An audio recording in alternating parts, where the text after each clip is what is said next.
The funniest thing to say about your dick is I haven't gotten any complaints. Do you know how small your dick has to be for the bitch to fill out a comment card? You're not on those calls. Those calls are happening. If you picked up the extension, then be like, Ryan, get off. Ryan, hang up. Permission to Party World Tour is in full swing. Avoid scalpers and go to Bert.com to get your lowest price tickets.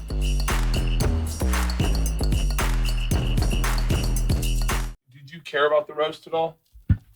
I skimmed it. You skimmed it? I skimmed it. Why weren't you there? I was there. Oh, I'm sorry. No, I was. That wasn't. No. I wasn't. It sounds like a roast joke. Like, you should have done it. No. I was there. Me and Sam J and Julian Edelman were sitting together with Leanne. Leanne was there. Sam J's beautiful girlfriend was there. Yeah. We were all sitting together. Here, grab the mic. And they just cut to me at every joke you're not supposed to laugh at. They cut to me laughing hysterically. It does seem, you know what?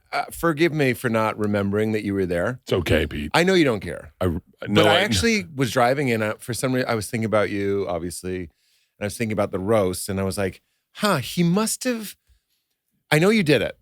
But I actually put it in your favor. I was like, he knows it's a little bit of a zero-sum game. You can murder. Yeah. And then you're Nikki Glazer. I love Nikki. And now it amplifies. Your career is already amplified. So at this point, all you can be is the guy from Florida laughing at all the racist stuff. Yeah. Right? Oh, I laughed at all the sexist stuff and murder stuff and the death stuff. Right. I laughed at everything. I didn't mean to imply that you laughed at the racist stuff. I laughed at the racist stuff too. I laughed at all of it. But here's the deal: is you can't pick what you laugh at. I can at least. No, I know. But hang on. That's so interesting. I haven't talked about the roast only because I didn't like the angle that I saw comics going on and trying to and I get it. Everyone's trying to move tickets. Bro, I saw it too.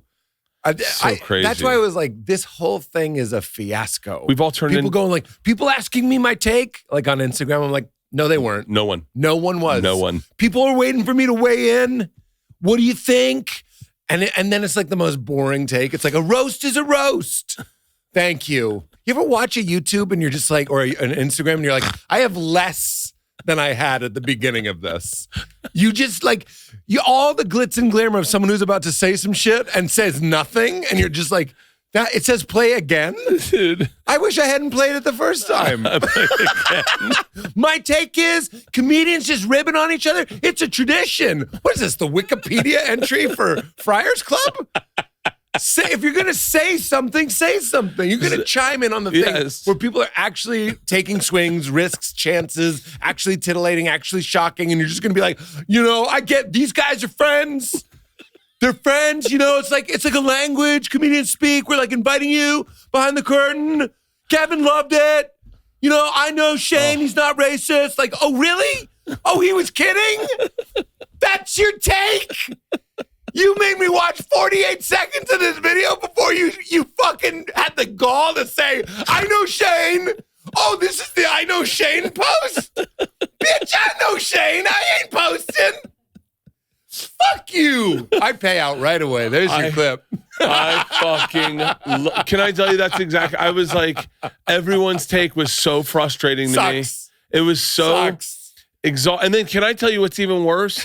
This is really what's upsetting me, Pete, and I haven't had anyone to talk to about it. Yeah. Because the second I talk to Leanne goes, "Why you let them have power over you?" I go, "They don't have power over me. I have feelings about something I'm watching. Yeah. No one has fucking power over me, Leanne." Yeah. The thing that drove me crazy was then there's a woman named Madison Sinclair who's a comedian who wrote on the roast, who posted, and by the way, no slight on Madison. She posted, these are the jokes they didn't use. Yeah. And then there are people that are so dull, so feeble-minded that they I haven't heard feeble-minded in a while, and I loved it. Well, I'm doing a deep dive on eugenics. I loved it. It's something you would call a dog. Like you're a dog breeder, and you're like, this one's feeble-minded. You don't want him. This one's sharp. He'll find a truffle. This one's feeble-minded. It's beautiful. Pete, I could really get into a real. And by the way, my wife is so feeble-minded. She doesn't find this interesting. So it was feeble-minded. Please let me hang on. I've got to talk about this. Do it. It was feeble-minded. Was it what it was called? Homes for the feeble-minded, and that was what they called it. And then what was that where they put stupid people? They put stupid people. like back in the day, back when the R word was the word. It wasn't even the word yet. It was pre-R. It was pre-R. Pre-R. Do you know what words came up before R? Idiot. Idiot is the meanest insult. It was the dumbest. That's the dumbest. I saw it on Jeopardy. They said they went moron, doofus, idiot, rank them. And you had to go, what is doofus? Like, an idiot was the worst one. Idiot. Imbecile. There were 3 grades of imbecile. Low grade imbecile. Out. Imbeciles were working. Villain and his henchmen. And then you imbecile. Shredder. Shredder loved imbecile. The most dangerous one was moron. Because morons could exist around us, but we wouldn't know they were morons. Oh, they were pass. like, and that's when they were like, we need to get a test for these morons. And then this was compassionate speak in like 1950. You're smoking. These morons are amongst us, dude. How do we differentiate them and help them? When you find out the people that were absolutely for this, like Kellogg was like absolutely. Kellogg was like, we need to take shit and isolate the morons. Yeah. And cornflakes will help. And cornflakes will help, dude. But back to the roast. There were so many feeble-minded people who took. Poor Madison Sinclair's been listening to this whole clip, going like, "Wait, what are they going to say about me?" And I keep riffing, and she's like, "Stop riffing!" Madison Sinclair, what a beautiful fucking name. I don't Great know. Name. I know Madison Sinclair, and I don't. Madison Sinclair Institute of Comedy, the Institute of Comedy Excellence. Can you pull up Madison Sinclair? Whatever picture you find will be her chiseled in marble. She's going to be gorgeous. I think she is gorgeous. A bust. I think she is gorgeous. A bust, and I mean that in the classic. Here we are. She is gorgeous. Yeah, she's a babe. So I know Madison Sinclair. Am I allowed to say she's? I'm not 100%. Trying to be funny. Like Madison, I hope you feel good when I say. I'm not trying to take ownership of your. Well, she's very funny. She wrote for the roast. Yes. Anyone who writes for the roast has. She's going to be fine with. Yes. Way worse than she's a babe. She posted jokes that weren't used. That's all. Is these are jokes they didn't use. And the feeble-minded people didn't know that the comedians have writers. They were. Is that what you're getting? Well, you're talking about the Tom Brady roast. That's people. That happens every roast. They didn't know that there were writers for the Tom Brady roast. The feeble-minded. That's why I like that Shane goes like, "Oh, that's the one we debated. Yeah, we debated whether or not we should do that one." And I'm like, yeah, it was him and Mike Lawrence. And like 15 other Dan St. Germain sweeties, like sweet nerds that know how to be cruel because people were cruel to them. Yes. Oh, yes. Mike's like, you mean put a mirror up to the laser that's been shot at me my whole life? Shane goes up and goes, what do you think they say to hurt someone's feelings? And Dan and Mike look at each other and go, we'll take it from here. Yeah, that's right. Little experience there. Zach Amico loosens his belt and goes, I got a couple ideas. Meanwhile, they didn't use any of Madison Sinclair's jokes. My God. She's like, say that they've got plastic surgery. That's hilarious. So it's hard to compete with a guy. I mean, these guys have like gout vibes. Can I say that? Gout, though, yes, you can. You can say gout vibes. So Madison Sinclair they overcame gout. She posted jokes that weren't used in the special. And they always do that. They always have jokes. They overwrite. And these are jokes that they didn't use for whatever reason. And the feeble-minded were like, so they did cut stuff out. And you're like, no, they didn't cut it out. It wasn't used. It was live. It was live because you're feeble-minded. And you don't understand how a roast works. Yeah. You don't understand what live means. And they go, and because they wanted Kevin Hart to stand up for the George Floyd joke and he was like, edit it out. They wanted it because that's what they wanted. Wait, stand up? They stand up and go, stop. That's too far. You've gone too far. They wanted him. How do you know this? I've watched a lot. What do you mean you watched? I've watched a lot of roasts. A lot. All media is about the roast. Hold on. The Breakfast Club, which movie? Is no. Oh, you'd be shocked to see what it's turned into. What's the Breakfast Club? It's not Don't You Forget About Me? It's a Stand By Me at detention. Do you remember the movie Stand By Me? I do. Where Morgan Freeman's yelling in the kid's face. It's all black. It's all black? Wait, the Breakfast Club is all black. It's all black. It's very different. Stand By Me of the Breakfast. Okay, why is it called the Breakfast Club? Because they do it in the morning. They've never seen the movie. Don't say they've never seen. They've never seen. Don't say they've never. They don't know there's a corollary. That Charlemagne the God doesn't know Charlemagne's real name. I'd argue that Charlemagne the God doesn't know who Charlemagne is. I mean, I love This is good. I've watched one of my favorite it becomes shows. the new reference. He's the Charlemagne of reference. One of my favorite shows is The Breakfast Club. I love The Breakfast Club. It's a hip hop morning show. They've got some of the best interviews you've ever seen. Wait, is that the mean one? Where there's the one mean guy? I don't think What am I so. thinking of? There's some morning show that all the rappers go on, and there's one mean guy. I don't know. Charlemagne's not mean. He might be Charlemagne. It's not Charlemagne, and he keeps it real. I think I know what you're talking about. The one that keeps it 100? He keeps it 100. Wait, there's a guy like Post Malone was on, and this guy famously hang was on. like, "What did you do for Black Lives Matter?" Hold on, hang on. Yes, is that Charlemagne the they're God? mean to white people. Yes, Mean to white folk. So like, if you're a white guy and you go on there, they're gonna hold you to a standard. Post Malone's white. Like they've not been like Little Dicky. They were not. I think they were rough on. Yeah. Just met him 2 nights ago. He's a sweet guy. He was so nice. He's the sweetest I guy. was blown away. Um, He did a freestyle of kindness direct into my heart. Not really. He didn't rhyme, but he was just like so he's really a kind. great rapper. I love his music. That's what I told him. Couldn't wait to tell him. I was like, I love your show, but it was just like an excuse to get me to your music. Your special, before we move forward, your special, Silly, Silly Fun Boy, is phenomenal. Oh, thank you. It's phenomenal. 800-Pound Gorilla produced it. It's on YouTube right now. I watched it in bed this morning with my wife. She came in at 33 minutes. Your dull, what was it? My feeble-minded wife. She was laughing hard. She was laughing out loud. I told you halfway through I started getting angry that I'm not writing enough. Because I'm like, it is thick, man. It is thick. And that's the easiest way to say it.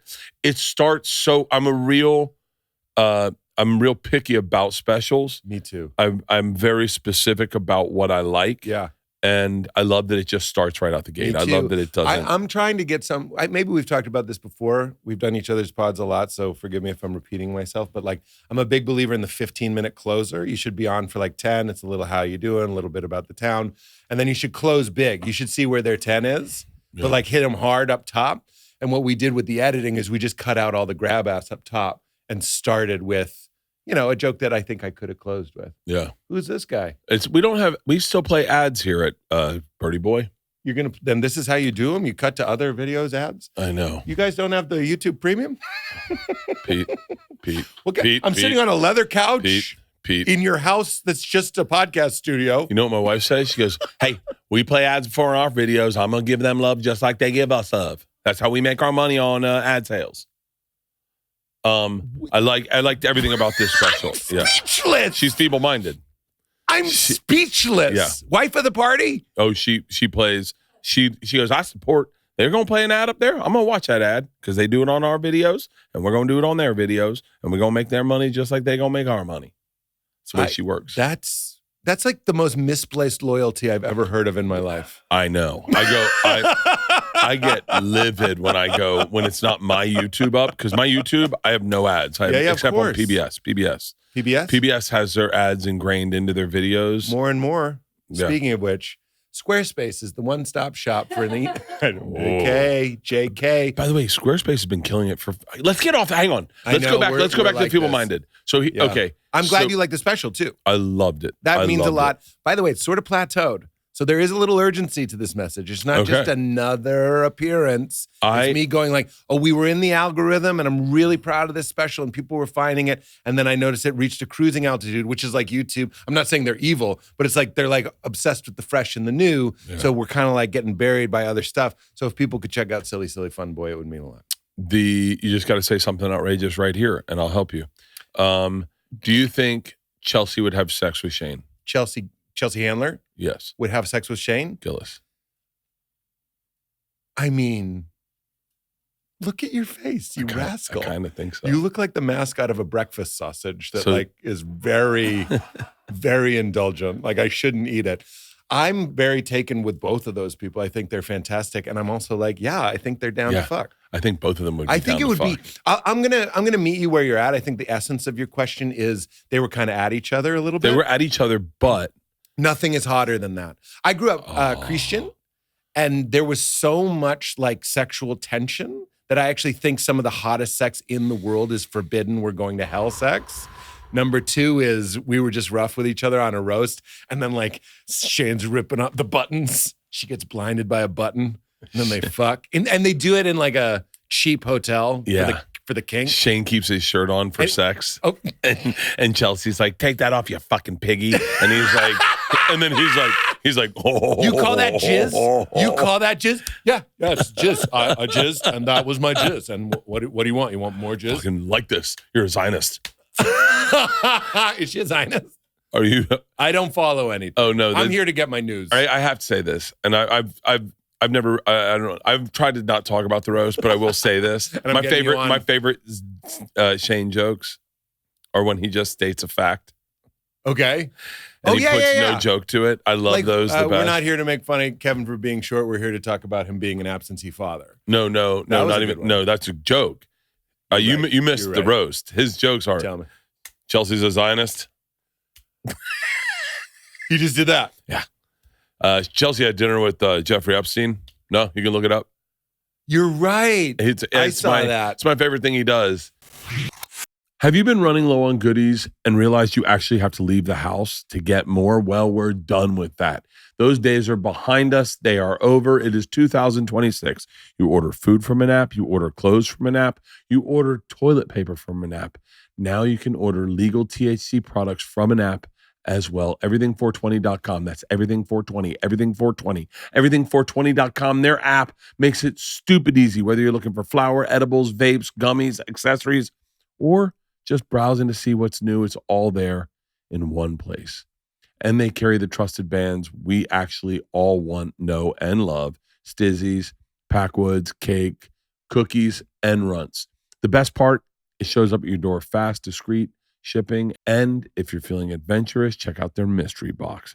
All you got to do is pick the category you most like, and they're going to send you a surprise box loaded with products worth way more than what you paid for it. Go to everything420.com right now. That's everything420.com and use my promo code BERT for an extra 15% off your order again. I'll say it again. Everything420.com and the code is BERT. I got an early call time tomorrow. So I'm popping a couple ultra sleeps. Is your sleep score low? Or is it lower than you'd like it to be on your Whoop or whatever you use to sleep, an Apple Watch or a Snora ring? Do you currently use sleep aids that are too strong and need something healthier? Sleep is such an important part of our lives and health that getting good sleep can be literally life-changing and increase motivation, productivity, and overall well-being. I know that good sleep increases how hard you do in a workout, how you feel the next day, your mood. But here's the thing. Most sleep solutions have terrible side effects. Melatonin gummies are way overdosed and don't work fast enough, in my opinion.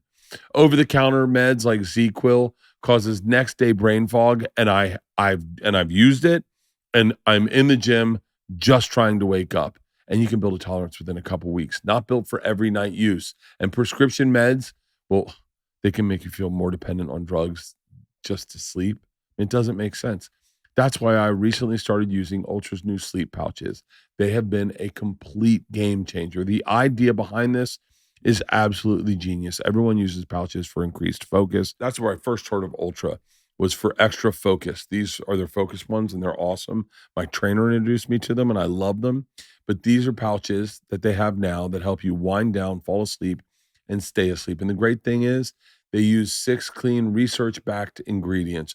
Number 1 is 1 milligram of melatonin dosed at a clinically optimal range so that you're not overdosing and feeling groggy the next day. L-theanine reduces anxious thoughts while you're falling asleep and can help you feel refreshed when you wake up. Magnesium relaxes the muscles, calms the nervous system. Chamomile, passion flower, and lemon balm extract supports sleep maintenance, reduces nervous restlessness, and reduces nighttime awakenings. This isn't just one ingredient doing one thing. It's a complete system perfectly designed to help you fall asleep faster, sleep better, and wake up feeling amazing. Ingredients have been carefully dosed so they're safe to use every night without building up a tolerance, and they're so easy to use. Just place a pouch in your mouth before bed and you'll be ready to sleep within 10 to 20 minutes. I'm telling you right now, these things are awesome. My sleep score on Whoop, this is last night. Look at that.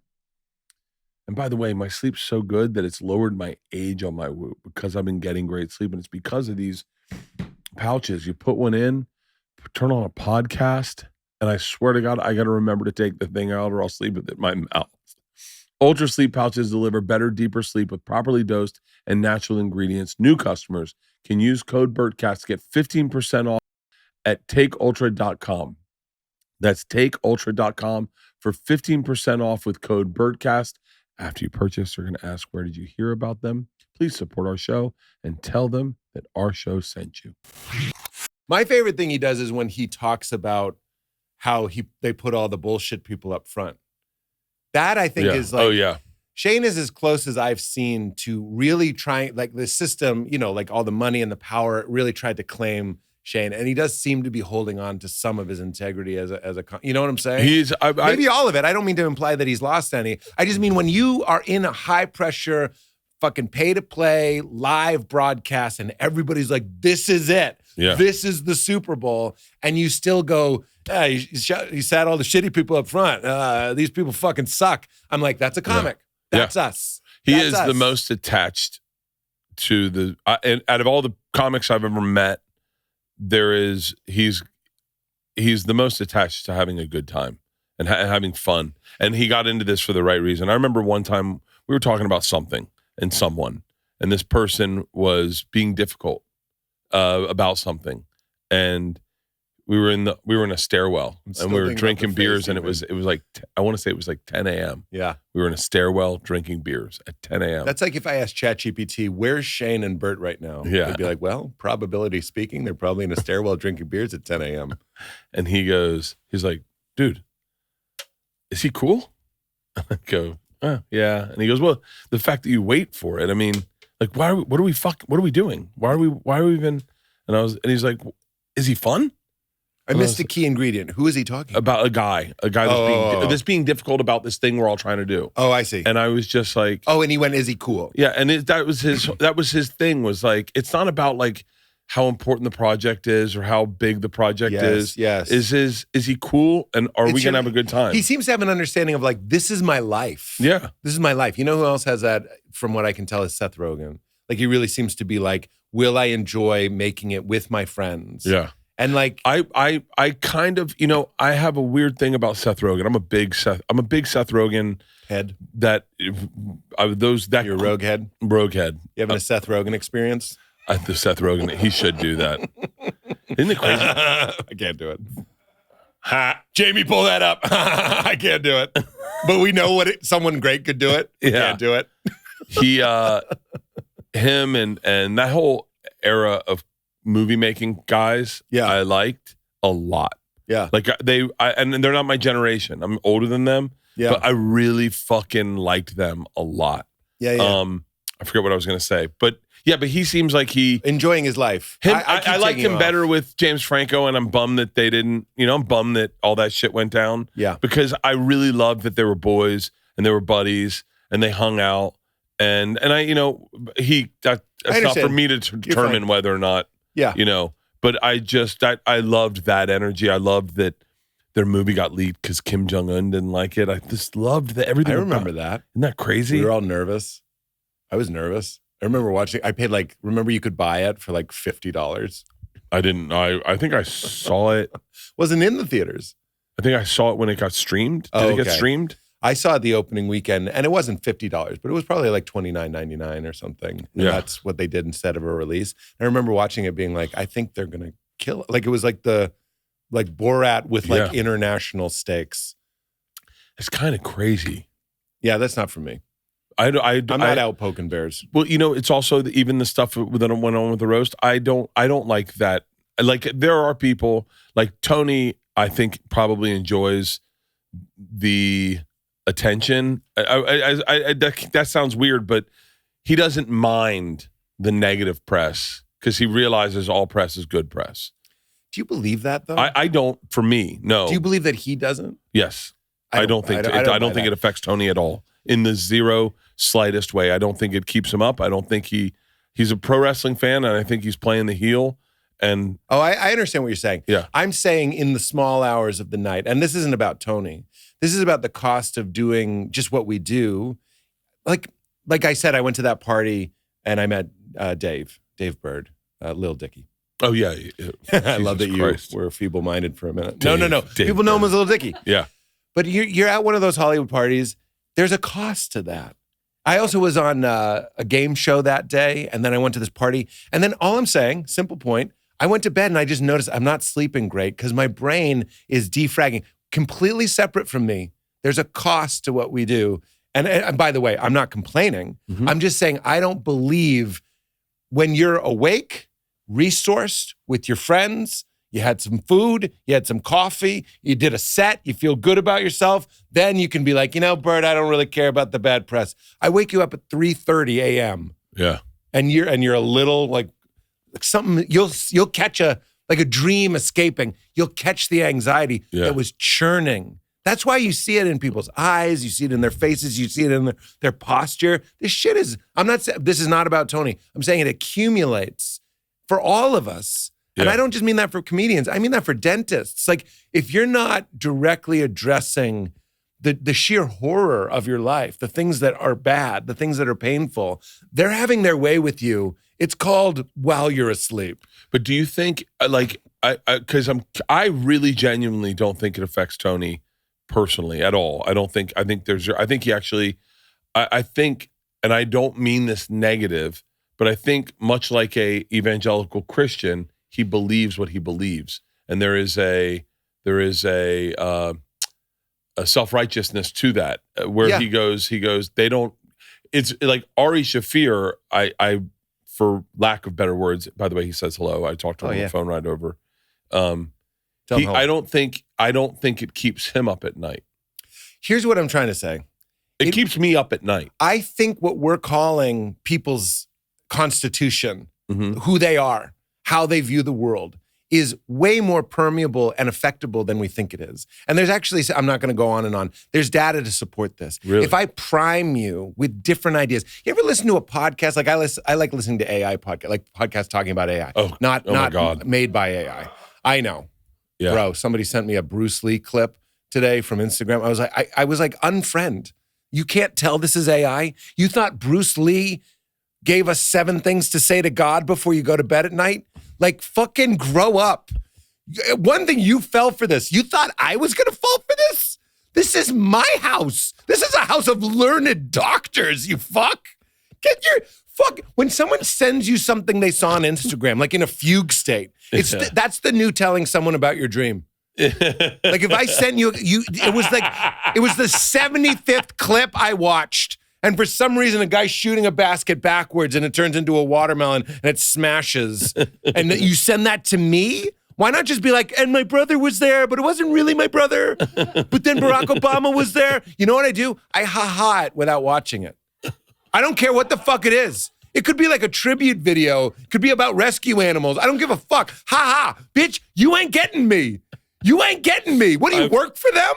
You're an agent. Hardcore red pill videos. Yeah, I'm People sure. send me them, I'm sure I have. And they're like, dude, Heat's on board. Oh, Heat's on board. I was like, fucking, that's right. We got to get that capital. Fucking, you got that, buddy. Yeah. Real risky shit. I've liked stuff way too soon. Yeah, you got to be careful. At the end, maybe there's a tone shift. There's a video of black people not knowing how to read. That I just thought it was like I've showed it to everyone and I liked it way too quick because you didn't understand the implications. I didn't know what it was. You were watching it like a child. I was watching I didn't know what it was. Yeah, and then I liked it and now I'll have to like all of them so that I'm consistent. I understand what you're saying. Yeah, it's fucking dumb. And here's what I was saying. I like listening, like Diary of a CEO. It's always is a podcast I listen to. Diarrhea of a CEO. You've never heard of Diary of a CEO? Diary of a CEO. I mean, that joke does write itself in liquid shit. I would pay Bill Gates as like, the day the Microsoft came out, I was shitting myself like crazy. It's a British show, so diary means their schedule. Oh, for real? Yeah. This is. Hold on. Nobody cares about. You like this? Oh, hold on. You like this? Let me. You like this? Let me tell you what. I want to just put. Can you? Someone write down 53-year-olds. And don't forget priming. Some people are going to want to know what I was going to say about Prime. I want this. I think it would astound you to know what I watch, what interests me. And it's definitely not what I think my fans, it's not stuff that they think I'm How to make your own ice luge. Nope. For tequila. I'll guess colon health. No. It's fun to guess, though. The outbreak of AIDS. You wanted like the how did it happen? I wanted to know all of it. And there's a part of me that when I see an older gay man who survived AIDS, who's he's probably in his 60s, 70s right now. But around I see my age, but a little overweight, maybe not as hot as he was in the 80s. Sure.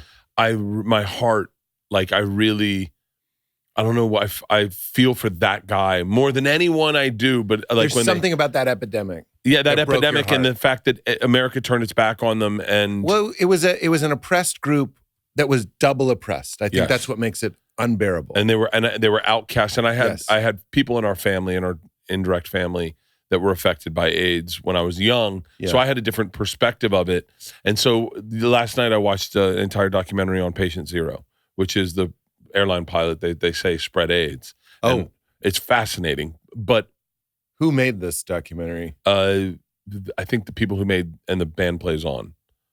And the Band Plays On was a book about the AIDS. I'm just hoping epidemic. it's like a legit documentary. 100%. Like well researched. It's 100% because it's empathetic towards Patient Zero. So apparently Patient Zero was set out so that he was used as propaganda to get the New York Post to write about the AIDS epidemic. I see. Because it's kind of juicy gossip that there's one gay airline stewardess, flight attendant who's traveling back and forth and spreading AIDS. They sent it to the New York Post. There was only 7 pages about him in the book. Yeah. And then they use this like New York Post, TW AIDS. What's crazy, Pete, is that they trying to think of a pun that they would make, and you didn't even laugh at it. It's even better. They did one? Of course they did. Of course they did. But what's crazy is they called him Patient Zero. His name wasn't Patient Zero. It was Patient O, as in, I forgot. It's one of the most fascinating documentaries. Yeah. It was initially patient number 57 because he was 57 in the study they were doing. And then that didn't make sense. So they called him Patient OH, as in like almost overhead compartment. But it was like, it was not. And then they misinterpreted that to Patient Zero and read it as Patient Zero. But this is him. His name is Gaetan Dugas. His name can't be Gaetan Dugas. I heard the whole documentary. I just heard Gay Tom. And I was like. That's what I thought you said. I know. His name was Gay Tom.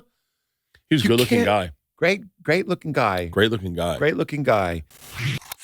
I am in Atlanta. I went to Kroger, and the first thing I bought was Magic Spoon. I love Magic Spoon. Magic Spoon is basically the cereal that you know and love, the grown-up version of your favorite childhood cereals. Same taste, but none of the sugar crash, and none of the calories. High protein, zero sugar cereals that still hit that nostalgic Saturday morning note. Let me tell you something. It's not just cereals they have. They have granola that I've been crushing. They've got cereals. They've got pastries. They've got treats that I throw into my gym bag. Each serving packs 12 to 14 grams of protein, 0 to 2 grams of sugar, 4 to 5 grams net carbs, certified gluten-free, so it actually keeps you fueled at any time of the day, breakfast, late night snack, post-workout, whenever. And they've got a bunch of your classic flavors. Their cereals are awesome. They got fruity, frosted peanut butter, cocoa, cinnamon crunch, and more. They have 2 new flavors that you're going to love. Classic marshmallow, which is reminiscent of that certain childhood favorite one we all enjoyed, and s'mores, the ultimate campfire-inspired cereal. Magic Spoon's treats are crispy, airy protein-packed snack bars that pack 12 grams of protein, 7 grams of fiber, 0 grams of added sugar, 2 to 3 grams net carbs, and certified gluten-free. Great to throw in your bag. I have them in my trailer. I have one while we're shooting, keep it in the car, have it between meetings, take it on a flight. Their flavors include marshmallow, chocolate, peanut butter, double chocolate, salted caramel, and more. These feel like a treat, but they actually function like a protein bar. So they scratch that sweet tooth itch without all the sugar. All Magic Spoon's products are easy anytime. Breakfast, snack, pre-workout, post-workout, midnight snack, whenever you want them. Look for Magic Spoon on Amazon or at your nearest grocery store. That's where I found them. I found them at the Kroger's in Atlanta. And if you haven't tried them yet, check out their new Magic Spoons treats, a high-protein, low-sugar take on the cereal bar you grew up with. You can get $5 off your next order at magicspoon.com/Bert. That's magicspoon.com/Bert for $5 off. This episode is sponsored by Blue Chew. It's time to make your bedroom noisy again. Nothing says hello, neighbors, like a bedpost knocking against a drywall at 2 a.m. in the morning. Seriously, don't take Blue Chew if you aren't prepared to buy a new bed frame because you are going to destroy that thing. I'll tell you right now. I get turned on just looking at Blue Chew because I know what's about to happen. I know that I'm going to bring it in the bedroom. I pop a Blue Chew around 5 p.m. and I'm ready to destroy a bed frame. Blue Chew Gold is better sex in a tablet. They combine 4 ingredients into one powerful solution. 2 ingredients to get you physically hard and 2 to support arousal and desire in the brain, and it works fast and it lasts. Guys, have a complete experience in the bedroom with Blue Chew Gold. There's a reason Blue Chew is the #1 brand for better sex. Experience it yourself at BlueChew.com. And we've got a special deal for our listeners. Right now, when you buy 2 months of Blue Chew Gold, you get the 3rd for free with promo code Bertcast. That's promo code Bertcast. You'll also receive an additional 10% off, plus free overnight shipping on your first order. Visit BlueChew.com for more details and important safety information. And I'd like to thank Blue Chew for sponsoring this podcast and the bedroom. When you say Diary of a CEO, you have no idea how fascinated I am. And I go, please tell me more. Really? Because you want to stop watching Patient Zero documentary? My interest levels are wildly swinging from one thing to another, where it's not what I think normally I would have been into in life. All of a sudden, I watched a documentary on fucking polio the other night. I've watched a documentary on FDR.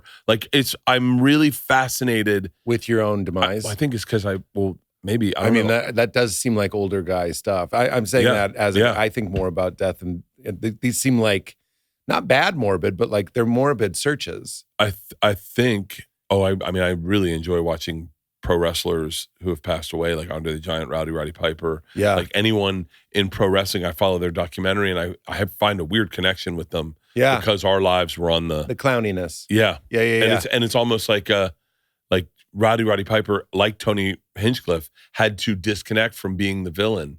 And be like, you know what? This is what I do on stage. I'm a regular person. I got my regular life. Right. I'm going to keep them separate. That sort of brings me back to what I was saying is like when I listen to Diary of a CEO sometimes, and I like that show very much, and I've learned a lot from it. And they have figured out that they get really, and they get me, great clicks, listens when the headline is like the T-800 robot. And it says, these jobs won't exist in 30 minutes. You know what I mean? Like that sort of thing. So I fall for that. And what ends up happening is if I listen to two learned, to reuse learned, people talking about the potential perils of AI, I'll notice that how I felt before and how I felt after is completely different. I was in an abundant, sort of spacious, sort of calm state, which is why I'm looking for a podcast. I'm receptive. Yeah. I'm open, calm. Hey, the T-800 robot is shooting, like, you know what I mean? The future. Yeah. I watched that. And then afterwards, I've primed myself into a fear state. So there's several examples I can give on this. And this is what I'm trying to say. It's kind of if you can allow me to finish the point. Please. They put people in a room and there was a picture frame and a nail and a crucifix, like a old school Catholic style Jesus on crucifix. And the task was hang up the picture, right?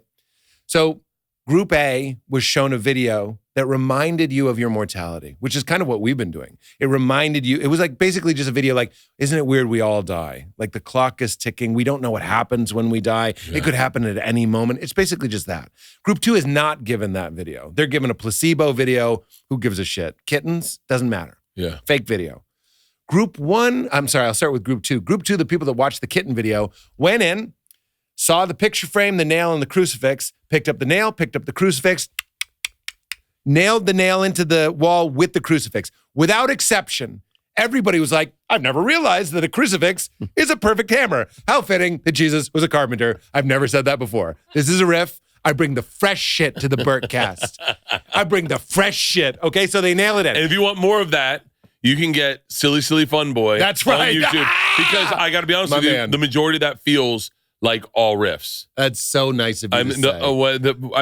I keep going. And, and write down that I don't believe his dad was Christian. Keep going.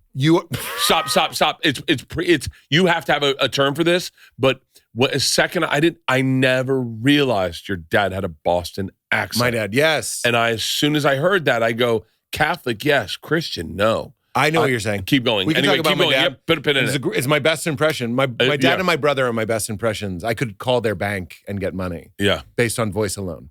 Unfortunately, no one knows that I'm so right. Anyway, group 2. Group 1, watch the kitten video, nailed up the crucifix with the hammer. Group 2 couldn't do it.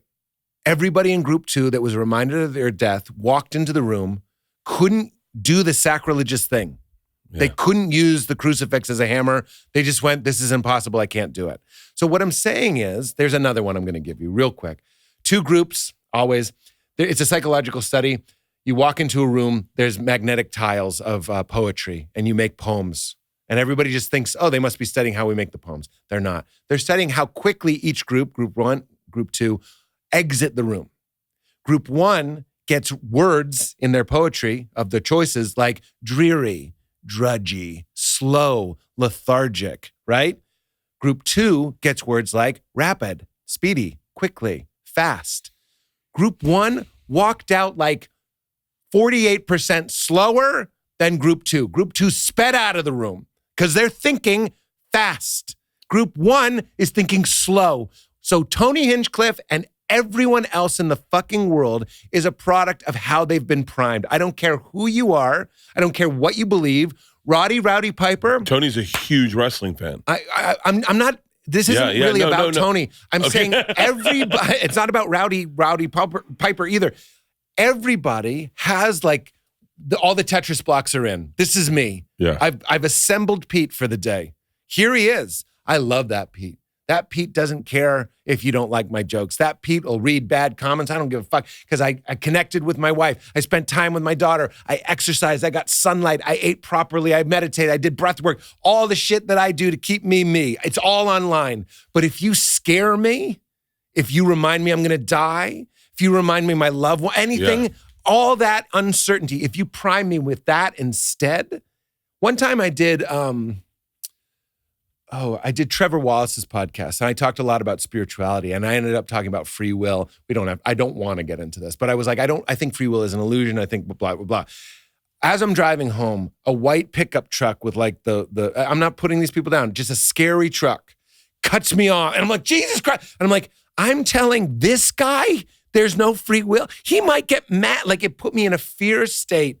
I called Trevor to edit it out. It was too late. But what's the difference? Pete that's with Trevor, that's happy and resourced, feels safe and goes like, people can handle this thought. And even if they disagree with it, it's no big deal. You cut me off in a pickup truck. Suddenly I go, there are psychos out there. They might get the wrong, and you can too. Yeah. Bert, if somebody, super fan, blah, blah, blah, John Lennon, blah, blah, blah, all that stuff. It's how we've been primed. So when we say Tony doesn't care, I'm like, full pieces, Tetris, full screen Tetris, Tony doesn't care. But you take away a couple delayed flights, a couple missed meals, missed coffee, haven't talked to your girlfriend in a while, no Wi-Fi, no books. You're in like a Scandinavian airport with a goat. Maybe he might be a little upset that people are like, you're a piece of shit. You know what I mean? So is the priming done daily, or is there a set of priming blocks that are set as a child? I think there's probably 2 categories. I think most psychologists would agree that those early years, I think it's 0 to 6. Because I would really say, when you I would lay say the me and foundation. you, both, no matter what. And I only say this because I remember one time we all ate mushrooms, and we wanted to start a fire. We were in North Carolina, and my buddy, who's the biggest party fucking lunatic, I wish I could say his name. It's such a great name that doesn't care. I'm gonna say it edited out because he's a businessman now. It's a great name. It's a great name. Jolie. Yeah. That's his rap name. And dude never wore a condom in his life. Uncircumcised dick. We used to call him sock cock. So he kind of wore a condom. It was a skin kinda. condom. Yeah. But I mean, this guy partied, never gave a fuck. We would go to start a fire. And now you're talking to me. I'm not a big reader. And we don't have any kindling. And one of the guys grabs a book. Reader, Kindle. And Ooh. I'm sorry. Are we on mushrooms right now? wait, is that why Not they a called big it? reader. Is that why they called it a Kindle? Because the books are kindling? The Nazis burnt books. Hold on. Just kidding. Wait, hold on. Are you saying books are kindling? Is that what? Amazon? No, is that what it is? Bro, I don't know. Welcome to Paranoia. Hold on. Kindle. You know, there's an Amazon Bindle for hobos in the 30s. It'll hold 40,000 cans of soup while you're walking the rails. A bindle? That riff is for two people that love puns. Let's keep moving on your paranoia. Why did Amazon name it Kindle? Skip that AI overview. Nobody needs it. I'm just kidding. It's go ahead, the read excitement for reading. It's kindling for your brain. But I mean, we used. Now we're talking about priming. Me and you are going to get off on so many subjects, and so we all in North Carolina. Yeah, mushrooms. We all take mushrooms. Kindling. We want to start a fire outside. There's snow. We dig a hole. We get the wood. We don't have kindling. So someone goes inside and grabs a book and starts tearing pages out of a book. And this guy who doesn't give a shit goes, whoa, what are you doing? You cannot tear pages out of a book. Yeah. And we're like, especially on mushrooms, you're like, that's the manifestation of someone's mind that was inside of them. and the book was The Great Gatsby. Bro. And he was like, my mom. He took out all the beginning. He just starts and they're already dating. So he's with Daisy. That's nice. Why is this other guy mad? He doesn't know. Just the end. He just puts the middle. He goes, seems like a good time. If he took out the end, he's like, and they were together. No pool, no gun. Yeah. And his trip was horrible because we took pages out of a book. I thought it was funny. Yeah. Because I don't care about reading. And I had read The Great Gatsby and it meant nothing to me at the time. Yeah. It meant something to me when I turned 30. Well, that's Americana. That's an icon of like literature. It fucked his trip up. And Yeah, he of was course. not, and he was. There was a thing like in the olden days, obviously like in ancient Rome, it was illegal to deface a poster of Caesar. They had much more of an appreciation for like an image of somebody is them. And which is sort of, I know. And the world we're living in where we can make don't do it. Don't make me have octopus tentacles. Go ahead. I don't give a fucking shit. But anyway, you know what I'm saying? Like the way we manipulate and destroy and tear down images. And you know, I'm not a big conspiracy people, but the people that do sway elections and control things know the power of seeing something. And a lot of us are just, so like the people that go advertising doesn't work on me. It's like, all right. Oh, okay. Like, do we still say that? That's the biggest red flag for someone who thinks they're in it's like, those are the people that say, it's actually Frankenstein's monster. It's like, bitch, we know. Oh. It's been updated. That fucker, he's called Frankenstein now. You know what we call the doctor? Oscar Isaac. So get the fuck out of here. It's actually, shut up. Frankenstein's monster. Stop saying that. We all know that. Yeah. Everyone knows that. I don't think enough people understand what you're saying. Because Oscar Isaac was in the remake of Frankenstein? No. I don't like it's Dr. Frankenstein. Yes. It's the monster. Oh, people call it's actually Frankenstein's monster. If you don't know what I'm railing against. And if you didn't know that, just know that most people do know that. Yeah. I think. Isn't that crazy? When you said, because I just watched the movie. Yeah. And I loved it.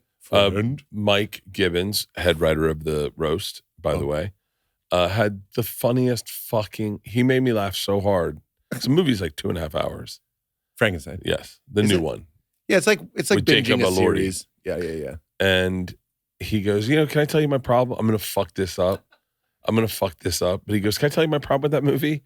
He goes, in the first 15 minutes, the fucking monster shows up. He breaks through the ice. He comes in. He kills about 50 fucking people. They shoot him with the gun 10 times. Then he falls in the water. And then they bring Dr. Frankenstein on, and he sits down and he goes, let me tell you a story. He was like, how about we get to the fucking monster that killed 50 of my fucking people? Hang on. You're going to fucking wax poetically about this about your childhood? Tell me about the fucking monster. Yeah. And it made me laugh, so I'm doing it. Can you imagine? That would be like if we were in a burning house and I was like, I'm from Lexington, Massachusetts. Like, yes, we're gonna die. Yes, this guy, and I love that movie. That was so important. But the biggest hurdle, said that. Hurdle. I was trying to help. The hurdle that film had to get over is the conceit that Frankenstein's monster would listen to a 2-hour story. The bloodlust. He just fucking ripped ass through a boat and got to the guy he's been trying to kill, and he's like, "Wait, I was born a poor child." Like. Do you know, like, the boner you have for murder at that point? You're not going to be like, oh, I'm in the mood for a Kindle. Like, that's ridiculous. I wonder how hard the acting chops for playing the monster in that is. Yeah, it's hard to know. You ever put on a goofy costume? No. No, really? Like, I'm not a costume guy. Like Tom's. But I feel like you could have been born. I don't do Halloween either. I'm not a costume guy. Wait, you would like a movie? So I'm a weird and you could dissect What a shame, this. because if there's any here, let's after this as an experiment. You and me drive to Warner Brothers as an experiment. Okay. No appointment. Okay. You and me walk into the head of creative. Yes. And I say, Bert Kreischer, the Santa Claus. Oh. And then we leave. You're not the first person with a to check pitch that. for $75 million. Okay. I'm going to keep most of it. You're doing fine. You don't have YouTube Premium.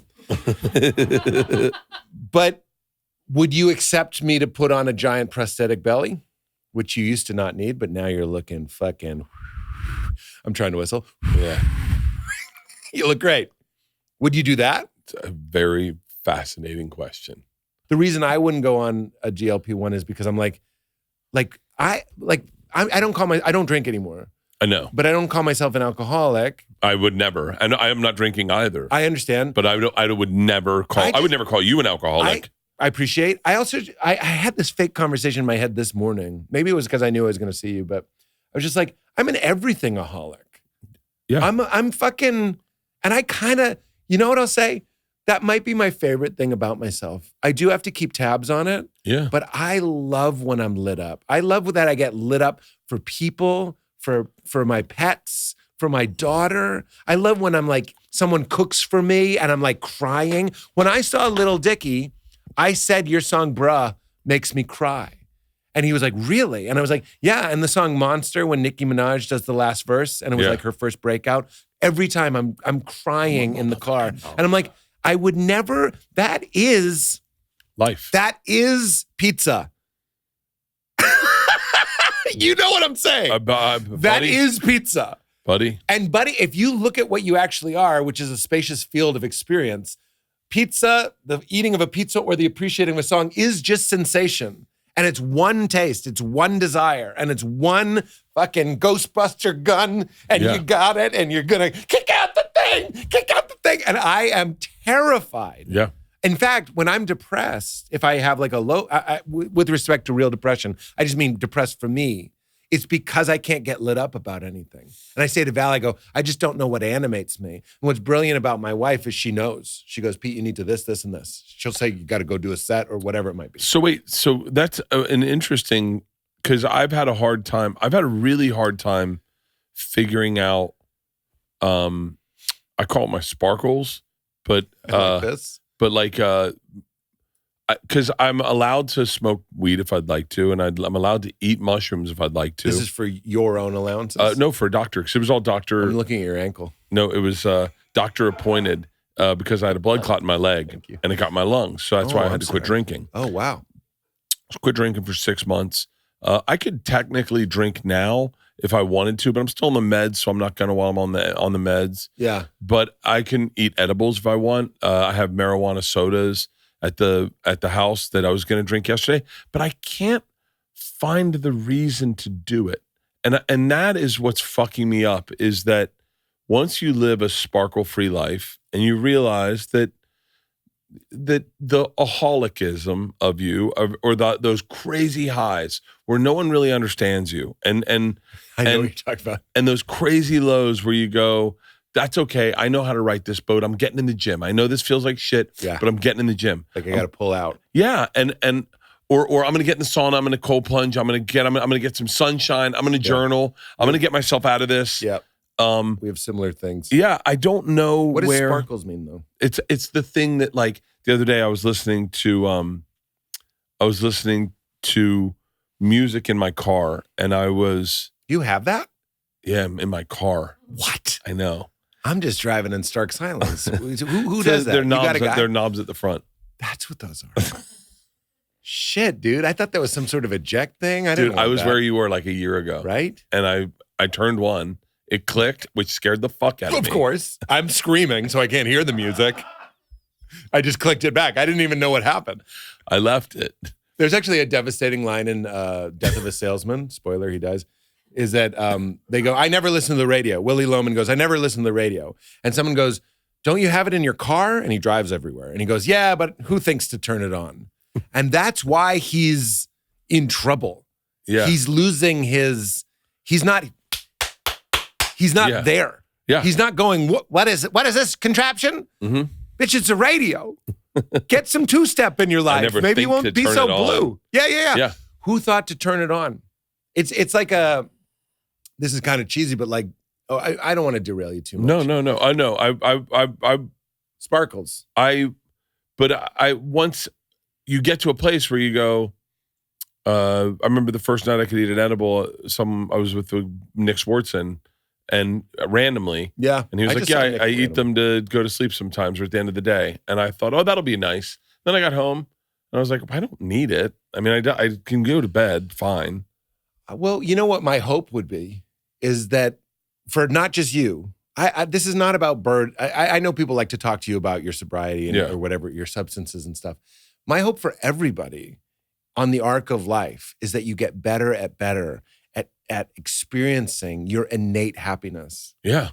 Is that what we're talking about? I think I'm there. I mean, like, I'm pretty fucking happy. I don't even mean, there is your circumstantial happiness. I would say the paper that everything in your life is written on, the background, is peaceful and happy. And the more time you have those joyful moments that don't make any sense, it's not being, I always go to this. I was at an Xbox party and I'm sitting next to Snoop Dogg. They were giving me a free Xbox, and you're like, why does this suck? Like, with all thanks to Microsoft. But I was just like, I don't feel great. And then sometimes you're just sitting looking at a tree and you're like, you feel like you're on mushrooms, but you're not. Or you're in the shower and it's not even about conceptualizing the miracle of hot water or soap or like an act of gratitude that you're thinking about. What happens is something is taken away from you, which is seeking and resisting. I'm not resisting anything. I'm in the shower. I'm also not seeking anything. So what's left is my natural state, which is happy. So weed and booze and movies and Xboxes, and I'm not saying any of that is wrong, but as we go on in life, I hear more of that in you right now, which is like, but I don't need it. It's okay if you did. It's not about, oh, that's nasty. It's just going like, but what's wrong with right now, especially if I don't think about it, if I just kind of allow it. Support for today's episode comes from Square, the system powering like half the places I go these days. If you've ever tapped to pay or thought, wow, that was fast, it was probably Square. I've been using Square in my career for, I guess, 20 years. No, it's not. I was there day one when Square showed up. Square is the platform behind the scenes of so many businesses you already love. Whether someone's selling smoothies, cutting hair, fixing bikes, or running a boutique, Square gives them the one connected system to take payments, manage inventory, run payroll, send invoice, and track it all from one place. The reason businesses love Square is because it makes running a business feel a lot less like putting out fires. Square simplifies the messy stuff. Square isn't just fast. It's smart, transparent, and built for the way people actually run their businesses. No contracts, no hidden fees, no complicated installs. Square accepts every major payment method. Tap, chip, Apple Pay, online. They let you see sales and inventory in real time across every channel.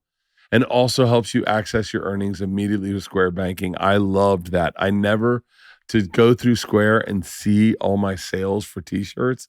I remember that so vividly. And then I get so excited.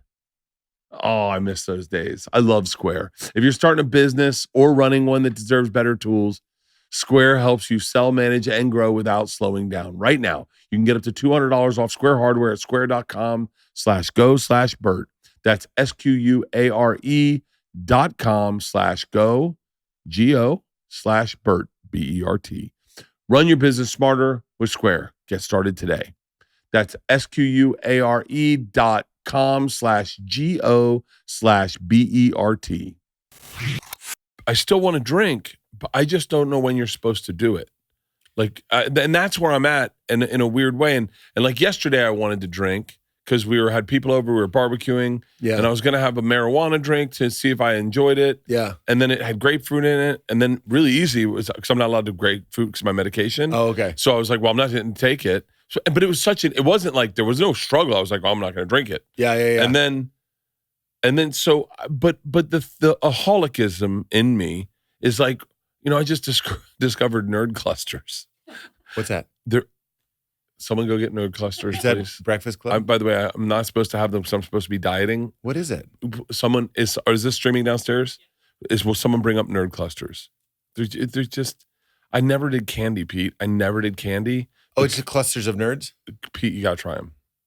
I never did candy. And then when I quit drinking, I would be like, I'm missing something. And then Sugar. Like, yeah, it's yeah. And I'm not trying to be. Yeah, no.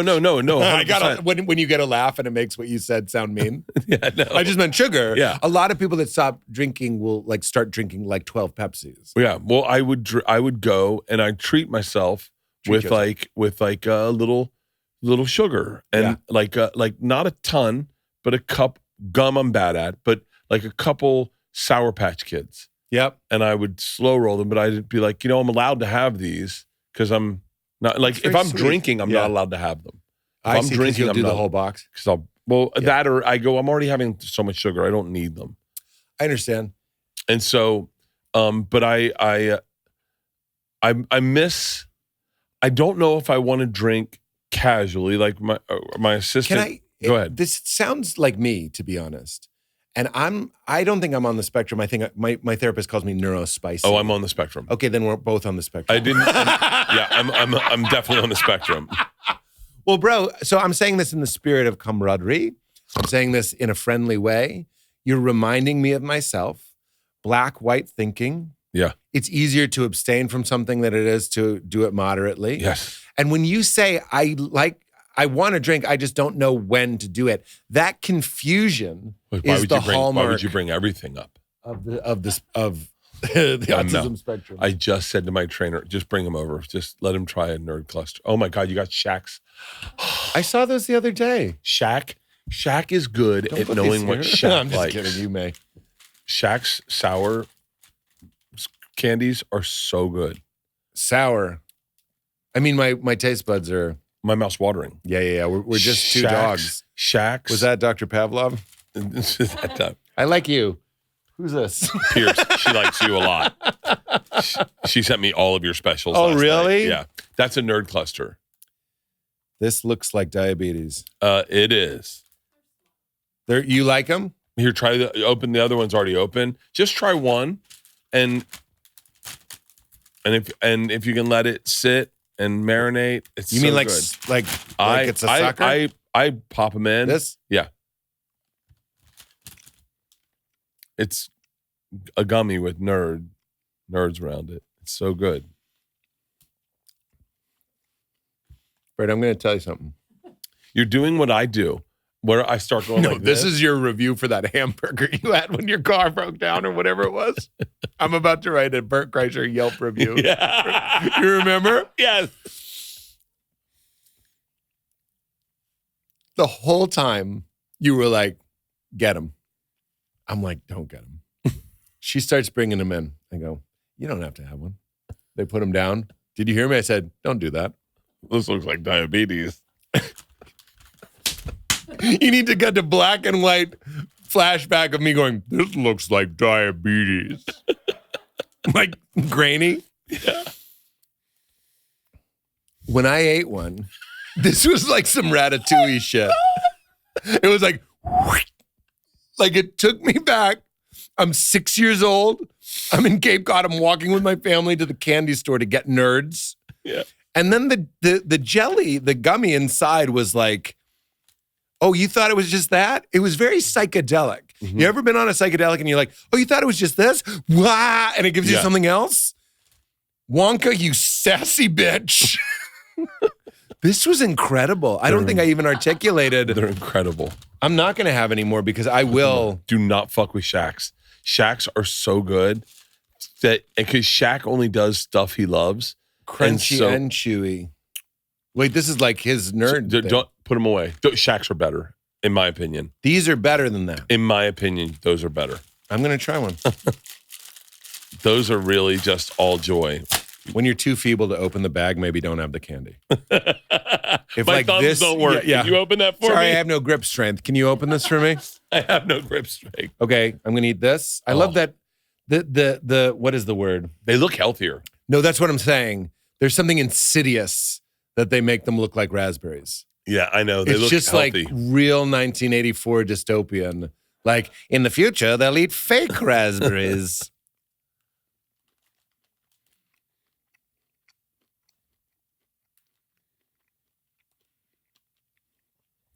I see you, Shaquille.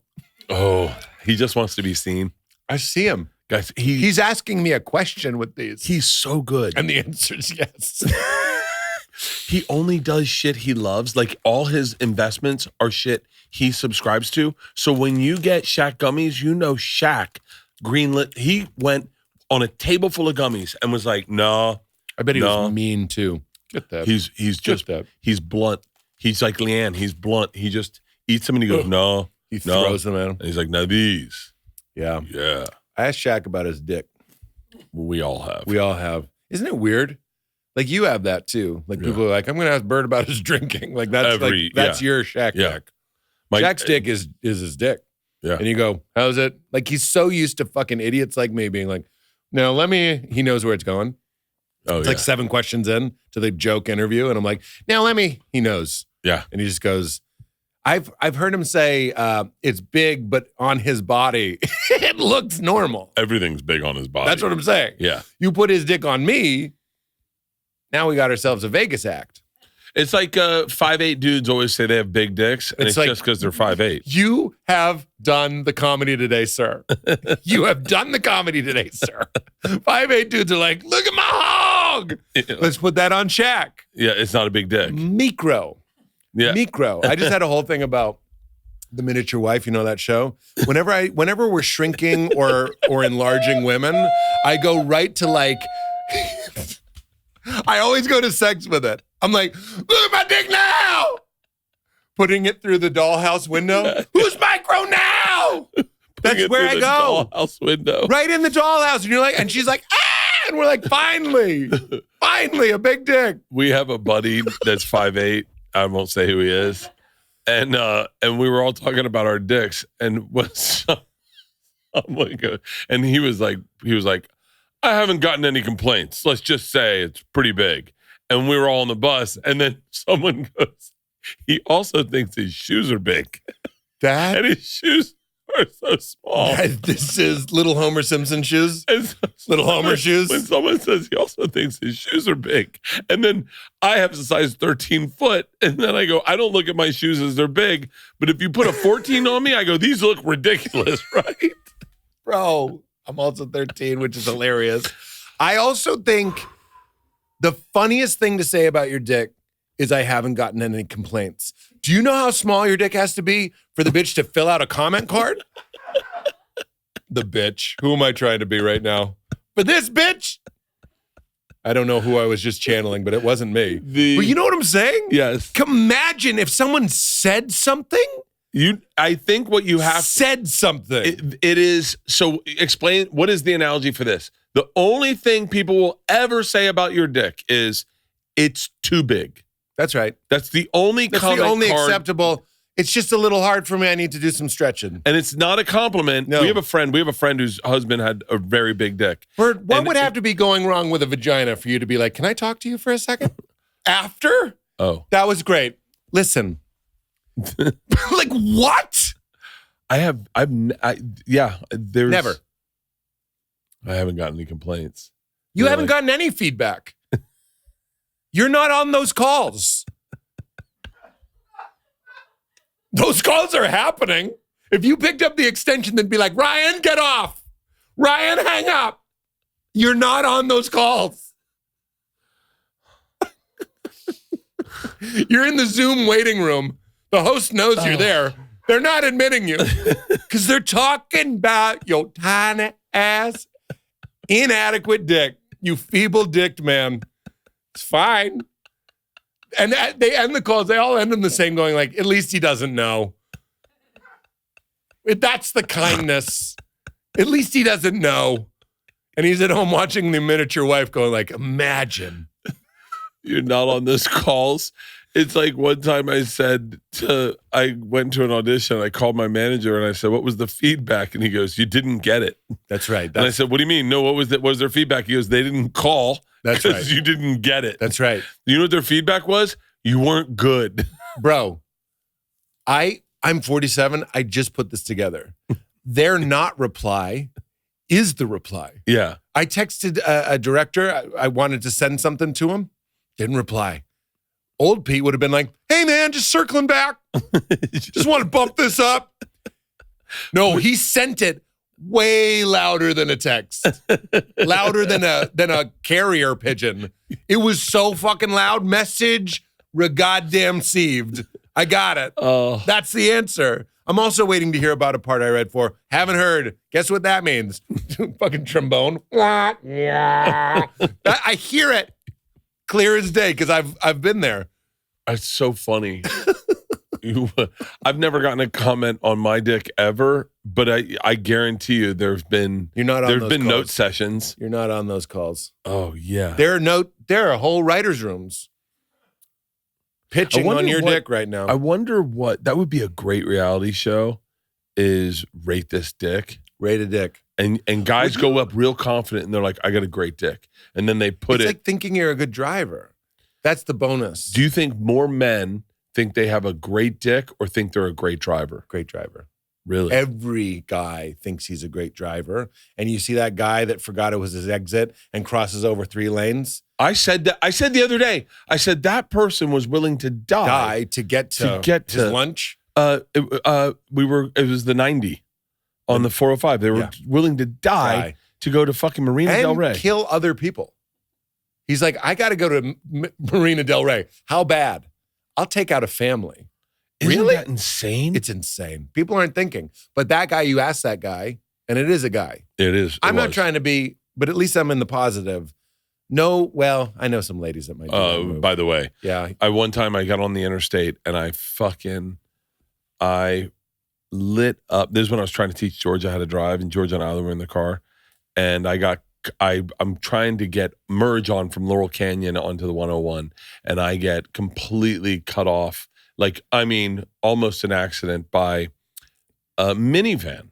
So immediately I do the math in my head. I go, Orthodox Jewish woman driving this minivan. It's an Astro van or whatever. There's one van. You knew the van. Well, the van, there's one van all the women drive. Outback is to lesbians. Yeah. Is this what we're doing? 100%.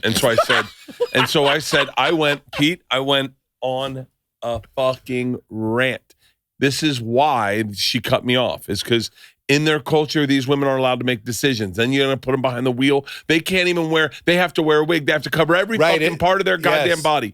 This is why. You're seeing the ripples of oppression in the driving. Pull up next. It's an Asian woman.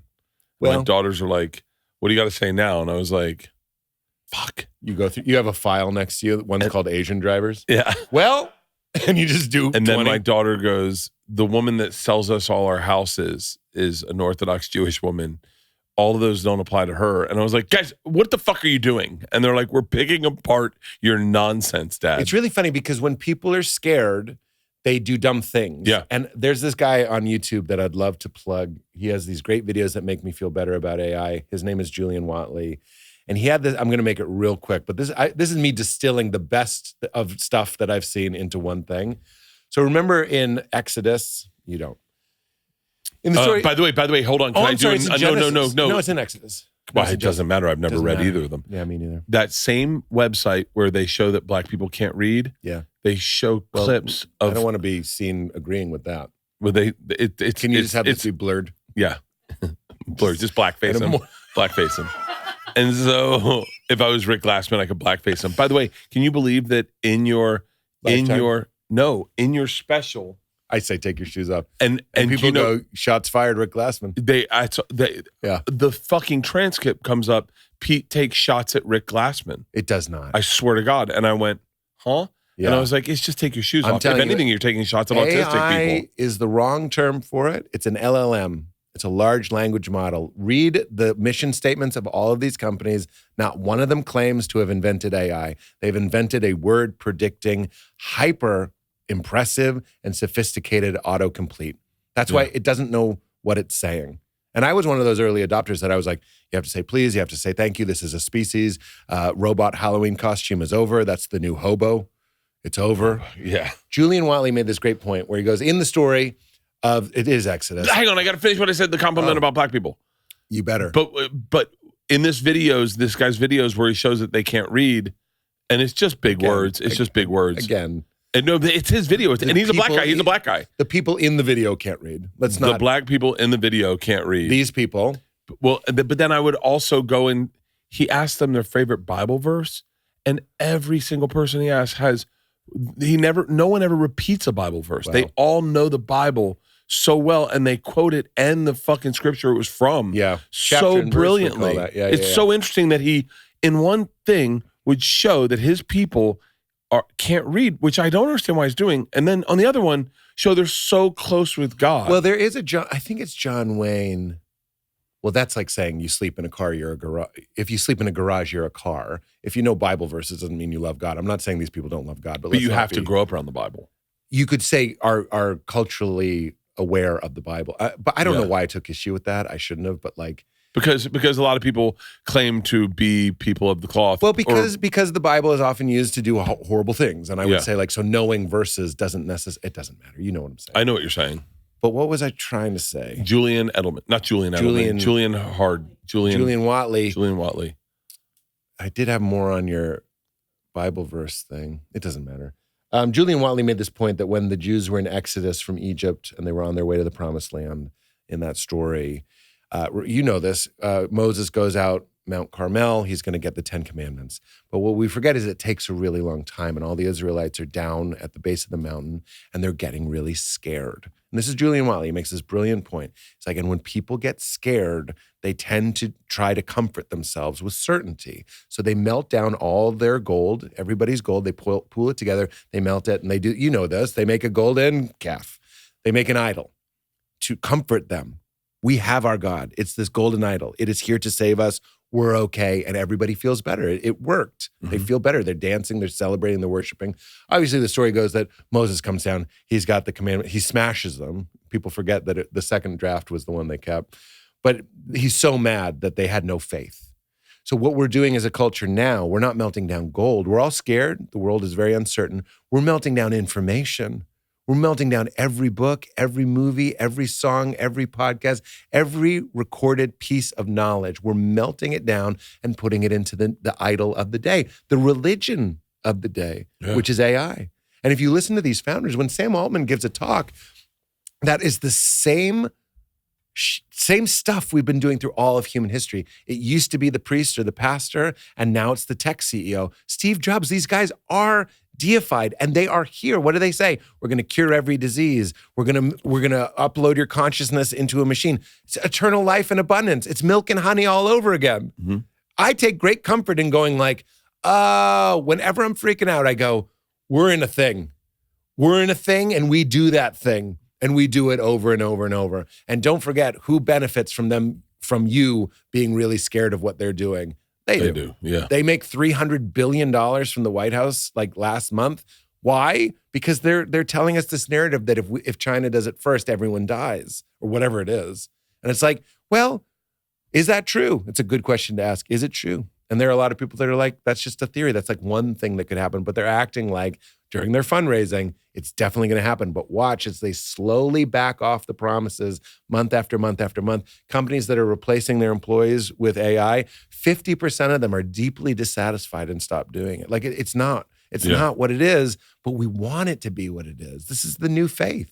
This is the new religion. It's AI does my cardiologist basically just takes a picture of my liver, sends it to AI. Yes. AI is like tad bit fatty, better than last, keep improvements. Yeah. It's almost AI does everything. I'm not saying AI is not amazing. And I'm not even, hang on. I was at a meeting where someone said, if you're not comfortable with AI, get used to it because now, I mean, Kevin Hart just sold his likeness to ABG, Authentic Brands Group. Small file, but it's going to be used big because he sold his likeness. So in perpetuity, we will be getting Kevin Hart movies for the rest of history. There's so many riffs I could do here, and none of them are nice. But think about this. I like Kevin Hart. I'm just saying, like that seems to be really. In 20 years, maybe maybe let's say 100 years, when I don't know what the world's going to be, but when AI is running all movies and movies are, you go in and you're like, I would love to see a scary movie, but kind of be funny scary movie. Well, here's what it is. You won't be going to the movies. No, you're going to say to your phone, "Hey Siri." You won't have a phone, but yes, you'll go to your ear and click it. You're going to put a pillow-like device over your head, like those helmets in Spaceballs. Yeah. Everyone's going to look like the men's room symbol. You're going to stay at home with a thing on your head. I'm not even a futurist, and I can predict this with no effort. I want to see a scary movie, but kind of funny. No, you're not even going to tell it what you want. It's already happening. When you go on YouTube, it's already feeding you what you like. So once it has all the information on you, and this isn't paranoia, this is just, you know what this is? I actually think there's a hopeful reason to mention this, is like you need to opt out of these things. Like you need to start weaning off of these things. You need to start recognizing the drug, like the opiate, the outgunnedness. You're completely outmatched. AI psychosis is through the roof. 78% of it is young men talking to it as a friend or a girlfriend. 78%. Really? Give it a goog. And by the way, if you're watching this and that's how you're using ChatGPT, please know that you are not evenly matched. We have this hubris, we have this pride that we think I can talk to it, it won't get me. And next thing you know, it's telling you you're Neo, you're the bridge between the humans and the machines, you're the savior, you're the only one that can save the world, because that's how those conversations would play out. That's how it would predict that conversation. You think it's sentient because it's fast, it's confident, and it's sometimes right. I've made a whole career off being fast, confident, and sometimes right. That's all human beings need, is fast, confident, and sometimes right. So do not engage. But if you put this thing on, it can already write a song in 3 seconds. So it's going to be scoring things, it's going to be filming things, and it's going to be giving you what you didn't even know you wanted. So it'll keep tabs on, oh, he's a little horny, let's give him sex. Oh, now he's a little curious, let's give him World War II. Now he's a little bored, let's give him a game. What I'm saying is, and this is a Black Mirror episode waiting to happen, don't put on the thing. Yeah. Don't put on the thing. And by the way, the thing exists now. So you need to, like we're talking about with sparkles or twinkles. Sparkles. You need to be careful. These are drugs. This is the craziest drug I've ever gotten. This morning, it's the only drug you can do on an airplane. Oh, and it works. You know what I mean. And everybody's watching. It works. You can do it at a park in front of children. Do you know I get anxiety when I fly? And I have really bad anxiety, and drinking is always taking care of it. And sometimes when I have an anxiety attack, I know that if I can drink, or if I can smoke weed, or if I can, something to get me out of it, a pill, something to get me out of it, I'll be okay. But I don't have that. When I'm sober, I don't have any of that. And I was on a plane one time, and I noticed that if I scroll Instagram, I'm not as panicked anymore. I'm just scrolling. Yeah. And so you get on Wi-Fi and just scroll Instagram, and I was like, oh, that says more. And then that and porn. I got on porn one time on a plane because I was like having a panic attack, and I was like, I know that'll redirect. Just looking at porn? Just looking at it. In your chair? Yeah, I got into the bathroom. Oh, nice. Went to the bathroom and just looked at it, and I was like, did you? And wait, well, it was horrible. No. I would never. You just held on to it like, let the turbulence do it. No, I just take a picture of it. and send it to my No wife. complaints. And there you go. I'm thinking about you. Hilarious. Sort of. In parentheses, Sort of. I kind of, can I tell you all I was thinking when you were talking about that is I was like, I need to get one of those accounts on Pornhub because I'm going in as a brand new customer every time. Oh, I yeah. need You AI want, to you do want its the job. algorithm to help I want the your algorithm porn. to help me with what I like. Show me some stuff I don't know. It's interesting that you mentioned Instagram. I understand that it has an effect that presents as anxiety reducing, but I would, well, the data is there. The guy that says data, so you listen to him. The data is there. Data? But it is. You know Huberman. Yeah. What they're doing is they're lulling you into a state. They're actually sparking alternate sides. They're going to make you horny, then they're going to make you happy, then they're going to make you angry, then they're going to make you scared. I get sad more than anything. Then you're going to get sad, then you're going to get depleted. Now you're just a rat in a maze looking for that dopamine. This is all of us. This is me. This is all of us. I watched. But Matthew. Yes. I'm listening. No, I think you're. Then the next one is an ad. My wife, who I love, I am only not buy on stuff on Instagram. I don't have Instagram on my phone. If I check my messages, I install it. I check them. I uninstall it. That's a weird flex these days, but that I have to. Just like not having Oreos in my house, I just have to do it like that. My wife is also a very mindful and just a beautiful person. She was also very curious about getting off Instagram, so she took it off her phone, and everything was peaches. And then I'm checking the mail. And I open it up, or I didn't open it up. It's one of those clear boxes. I could see what it was. It was like a breathalyzer that tells you your blood sugar and whether or not you can eat carbs. And I looked at it, I go, I never get to be cool, but I go, baby, are you back on Instagram? And she goes, yeah. I knew because some bullshit came to our house. Yeah. So what we're talking about with priming, and I don't mean this to make anybody like paranoid or scared. I'm saying we have the info. We know how to lull someone into the right cocktail of fear, dopamine, stress, and bliss to make you buy something. This is why you go into Abercrombie and Fitch and there's beautiful people and they're playing Shaggy. Why? Because when there are hot people around and they're playing Shaggy, you do look good in that shirt. Like that's the fucking right shirt for this situation. Yeah. Then you leave the mall. Now you're at the Chick-fil-A with a dumb fucking shirt. And you're like, whoops. Yeah, dude, you got primed. Yeah.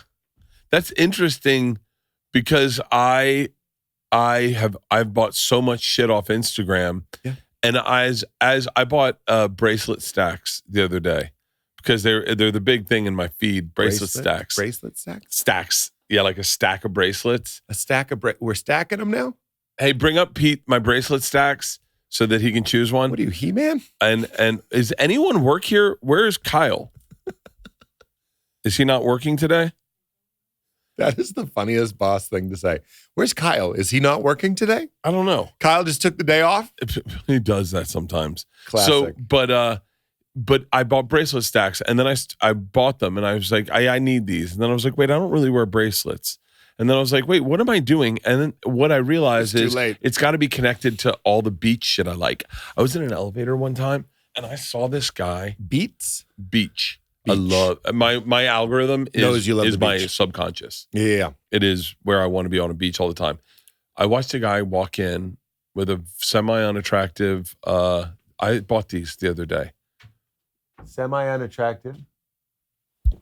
These are stacks, bracelet stacks. I just bought No, this is a pile of bracelets. They got you to buy bracelets in bulk. Oh, yeah. Some sales guy was like, I can't sell this. I can't sell this. I can sell this.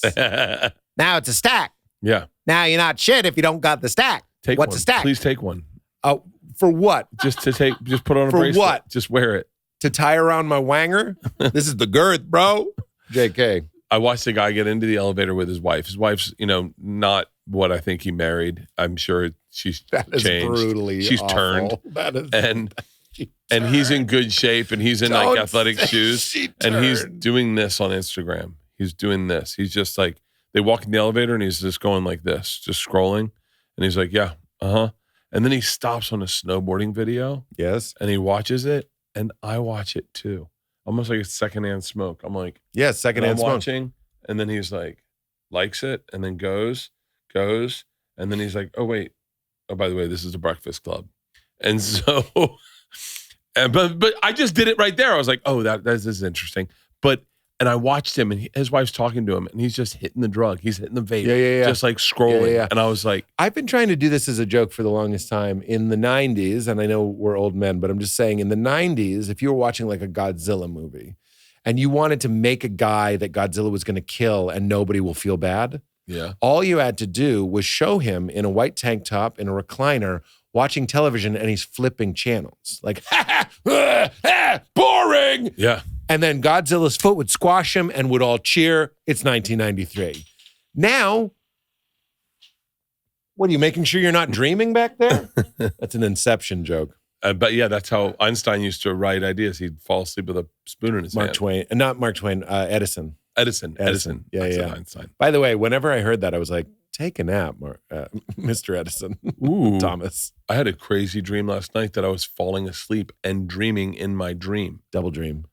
Wait, and then I made an Inception joke. Yeah. That means Tom Segura is putting a flower in your safe right now. I wouldn't trust anything that guy's doing these days. I like that you know what's great about you? I know the story that I don't know Tom Cruise. I don't think I have to say that. Apparently, if you say, show me the money to Tom Cruise, he goes, show me the money. You're like that.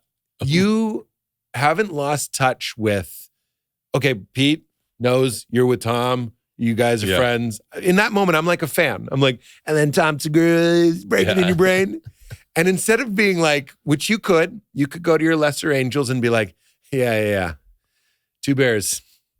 You Tom Cruise me. You were like, I wouldn't. You were like a Disney character of yourself. I'm walking around a comedy theme park. I saw you and I went, where's Tom? And you were like, I don't know, but I don't trust that man. Like, you should have been exhausted and bored by it, but you're such a generous person. Oh, that you're I'm like, even worse. It was awesome. I am if Tom Cruise said, show me the money, and then he goes, show me the money. You know, he wrote that when he took his dick out, Cameron Crowe. He took his dick out. Yeah. And you're like, I didn't need to know that. Yeah, and you are. Like, you're the too much Cruise. Because Tom's doing a lot of DMT lately. Is he? Yeah, a lot. T Cruise? Tom, Segura. Oh, clip that out. No, Tom. I said to Tom, he was saying he was doing like DMT like 5 times a night in his hotel room. And I was like, I think that's a lot. And then I told it to Leanne, and Leanne's like, that's a fuckload. Yeah, I don't look. DMT. I'm a libertarian. No, I'm just saying. Like, have you ever done DMT? I've done 5-MeO DMT, which is a different thing.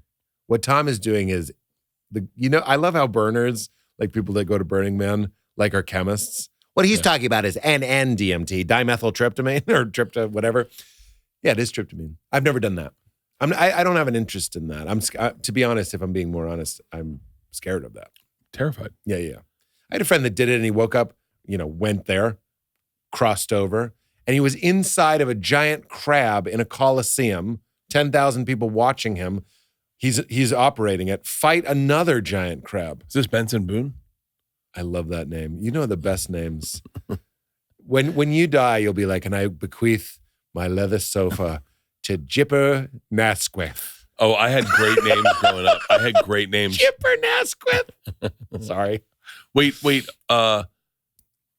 But that's too much DMT. I don't think. Tom woke up just a little more boring. I see. Well, bro, after you've been to the Crab Coliseum, how are you going to be like, all right, let's do a podcast? How about this?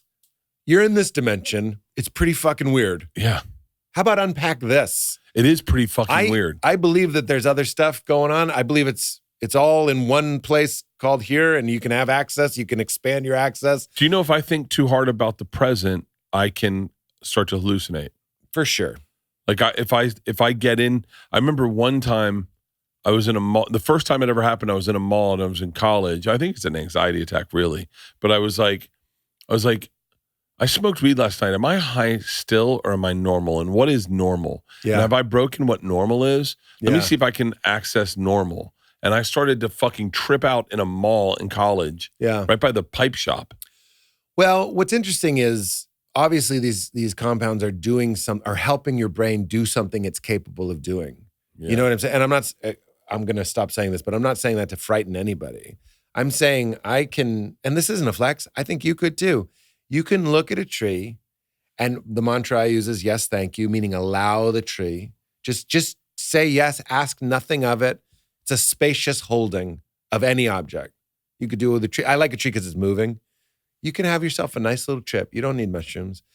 Trust me, mushrooms is going to be more intense and a lot more fun. But you can get into that groove pre-psychedelics, before I even did it. Mm-hmm. That's what kids are doing.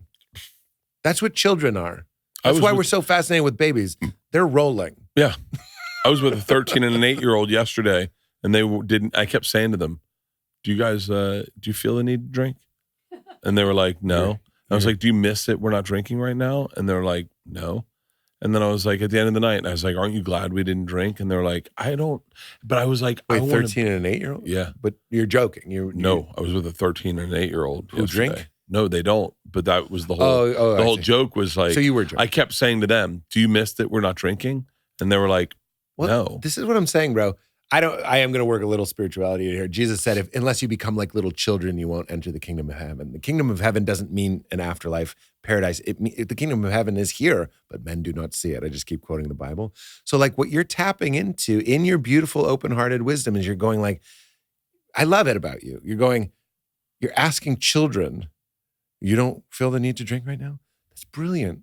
You're just going like, wait, what I essentially am and what they essentially are the same thing. And they seem fine.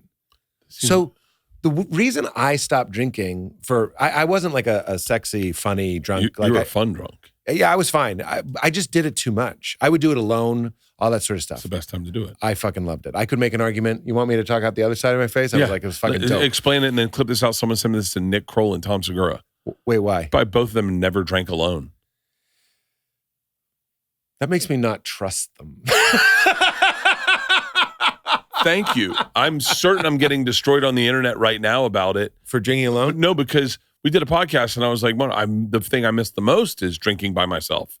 Like, I loved it. I don't say that. This is a reappropriation of a Woody Allen joke. I loved getting drunk with myself. It was drinking with my favorite person. I loved everything about it. Why do I want you to see me being like, you look like the sun? Yeah. Like a fucking eating like David Hasselhoff hamburgers. Yeah. I liked, well, maybe you're more introverted than you know. I'm introverted. When I talk to people, it takes energy from me. I want to enjoy a whiskey. I watch There Will Be Blood. You ever drink the drink that the guy is drinking? You ever have White Russians while you watch Big Lebowski? Have you ever drank the drink they were drinking and then did the walk they're doing on a treadmill while you're watching the movie? What is that? 1918? What's the movie where the 1918? You mean the war movie? The war movie. Yeah. I was doing his run on a treadmill, and at the very beginning, you drink in treadmill? Oh yeah, yeah. Don't worry. Hang on. Go back to you. The reason you quit drinking. Oh, was because and you helped me remember why I was going to say this at this point in the conversation, because we got off on something. But I don't want to be beholden to something. I read this book called This Naked Mind. It's by this wonderful person named Annie Grace. I actually listened to the audiobook. I'm getting it right now. This Naked Mind. Yes. It's brilliant. I don't have a problem about learning. I don't have a problem with. I love learning. By the way, I'm fighting with my algorithm right now.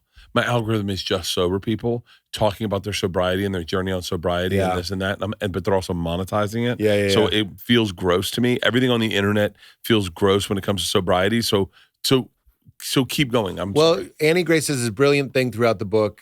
It's a little bit like Quit Smoking the Easy Way, where it starts and it's like, you don't have to stop drinking. This isn't about stopping drinking. Yes. And then she just starts talking to you about drinking. It's called The Naked Mind. This Naked Mind.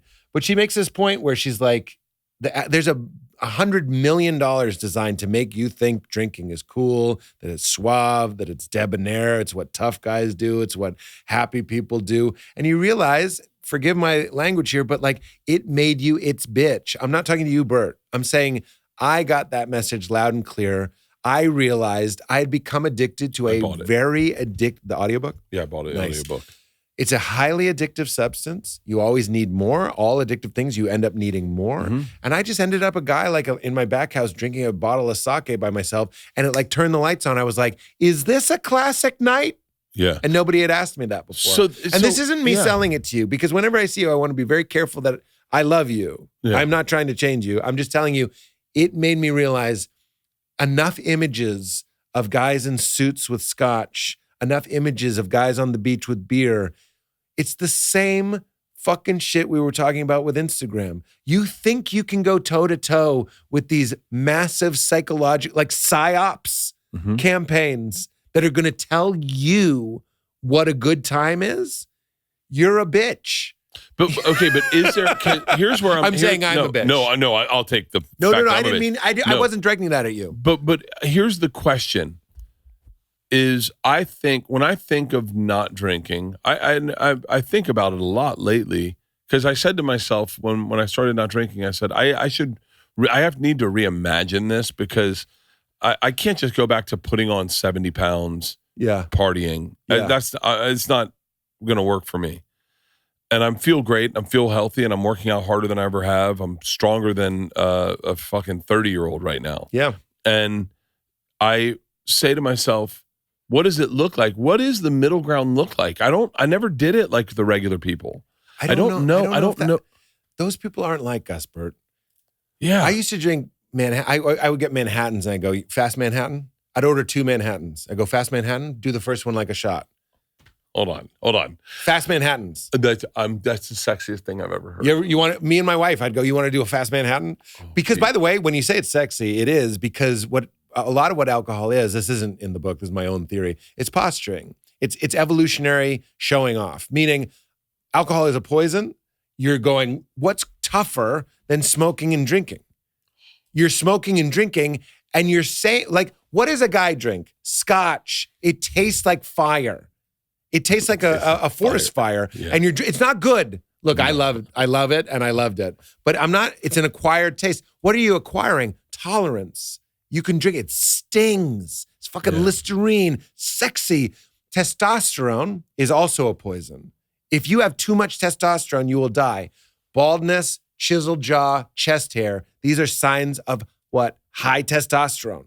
Why are those things sexy? Why is Jason Statham sexy? Chest hair, chiseled jaw, balding, high testosterone, decisive. I'm just saying women have testosterone too, and your decisiveness level is directly linked to that. It's sexy to be decisive. This is the restaurant we're going to. All that's. I'm not always be kind and be polite, but I'm just saying like people tend to be attracted to the leader that has high testosterone. It also tells us he has poison in his body and he's not dying. I bet he could make a boat voyage from England to New England. Yeah. He's got grit. He's stout. Alcohol is the same kind of showing off. You're drinking testosterone. You're drinking a different kind of poison, alcohol, and going, I can still have sex with you. That's fucking badass. But I feel like when we talk about the marketing of alcohol, there's two different camps. There's the locked in. I get up at 5 a.m. I work out. I read. I get my sunlight. I cold plunge. That's over. Alcohol's poison. Alcohol's poison. Yeah. Rise and grind. We'll call that rise and grind. And then there's the opposite, which is I still drink. I binge drink. Or whatever. There's got to be a middle ground. When I think about drinking, what does Huberman say? You have direct access to Huberman. I know. You have direct access to him. But here's the deal. Guy won't even do my pod. Huberman says it's poison. Yeah, I know. He helped me. I had already quit, but then you start watching videos to like affirm your decision. Yeah. He's also against when you said Schwartzen and edibles and sleep. It's the kind of sleep like people that take Xanax to sleep. Oh. It robs you of your REM sleep. It robs you of your brain. Don't do that. Yeah, it's also weird. Go ahead. But I mean, we're not. I would argue Andrew's too far east. I know what you're saying. Like there's got to be a middle ground where a regular person lives a regular life where when I think about not drinking, I also think about that moment in Key West sitting on the dock out where the big tarpons swim up and they feed them by hand and the sun setting and some guy playing his rendition of Jimmy Buffett covers. Yeah. And going and the waitress stopping by right before the sun goes to hit the horizon and she goes, another round of margaritas, and you go, fuck yeah. Like that energy. I understand that. That's a big yes. Love is yes. Yes. And you were in this yes. No As resistance. Opposed to, I have resistance training tomorrow at 5 a.m. I understand. I think the rise and grind thing is another kind of, look, I'm not going to speak another for the addiction. Whole movement. It is another addiction. You can turn your alcohol into success. You can turn it into money. You can turn it into whatever. What I think is funny, I'm going to hang on, I'm going to stop you. My assistant. I'm going to stop you. My assistant, Kyle, I said to him this weekend, I said, yo, I'm going to work out Saturday. You want to work out? And he was like, I think I'm going to take Saturday off. I couldn't wrap my head, because I'm not drinking, I couldn't wrap my head around him not wanting to work out. And only because I couldn't see the alternative of other things to happen. I understand. And then I was like, you should work out. Why wouldn't you want to work out? We got a personal trainer. I got a great gym. We'll work out. We'll feel fucking great. And then go have your day. You know, I'm not saying you have to go to work for me, but you should want to work out. It's a great workout. We'll sleep in. We'll work out. And then he told me about his weekend, and he just did what regular people did. He went to brunch. He had drinks in the afternoon. He had drinks at night. How old is he? He's 30. He crashed on someone's couch. And he's on track. He's right on track. Yeah. I really think it's a beautiful thing what you're doing. You're looking for balance. You're going like, where is balance? What does my it look like? strategy is going, I don't think that's a thing. You really don't think balance is a thing? With alcohol and me, I don't. But you never had, and I'm only speaking from my perspective. If you told me this liquid death was alcoholic, I wouldn't be like, oh heavens, and I wouldn't go cross out a thing and go on a binge. Do you know how many days you haven't drank? Well, I stopped drinking like 2 weeks before I got married, so it's been 7 years. Oh, Jesus Christ. I didn't know it was that 8 years. long. Yeah. Oh, wow. This podcast is over. 7 years? But you know, you didn't drink at your wedding. I didn't. And my wife was like, Pete, maybe, she was like, your parents are going to be there. Maybe stop the week after the wedding. She's so funny. She's so funny. Can I tell you a theory I have? Please. I think it'll apply to what we're talking about. Because I do smoke weed a little bit. So, okay, hang on. Yeah. So when and why? I'll tell you exactly when and why. Here's why I'm not addicted to weed. This might sound like bullshit. Alcohol was reproducible. I could be hungover and do stand-up. If I do weed. If I smoke weed 3 nights in a row, this podcast would have sucked. In fact, last night, Bert, when I took this little edible, 5 milligrams, I took it early in the day, and I woke up this morning and I worked out and did all my cold plunge.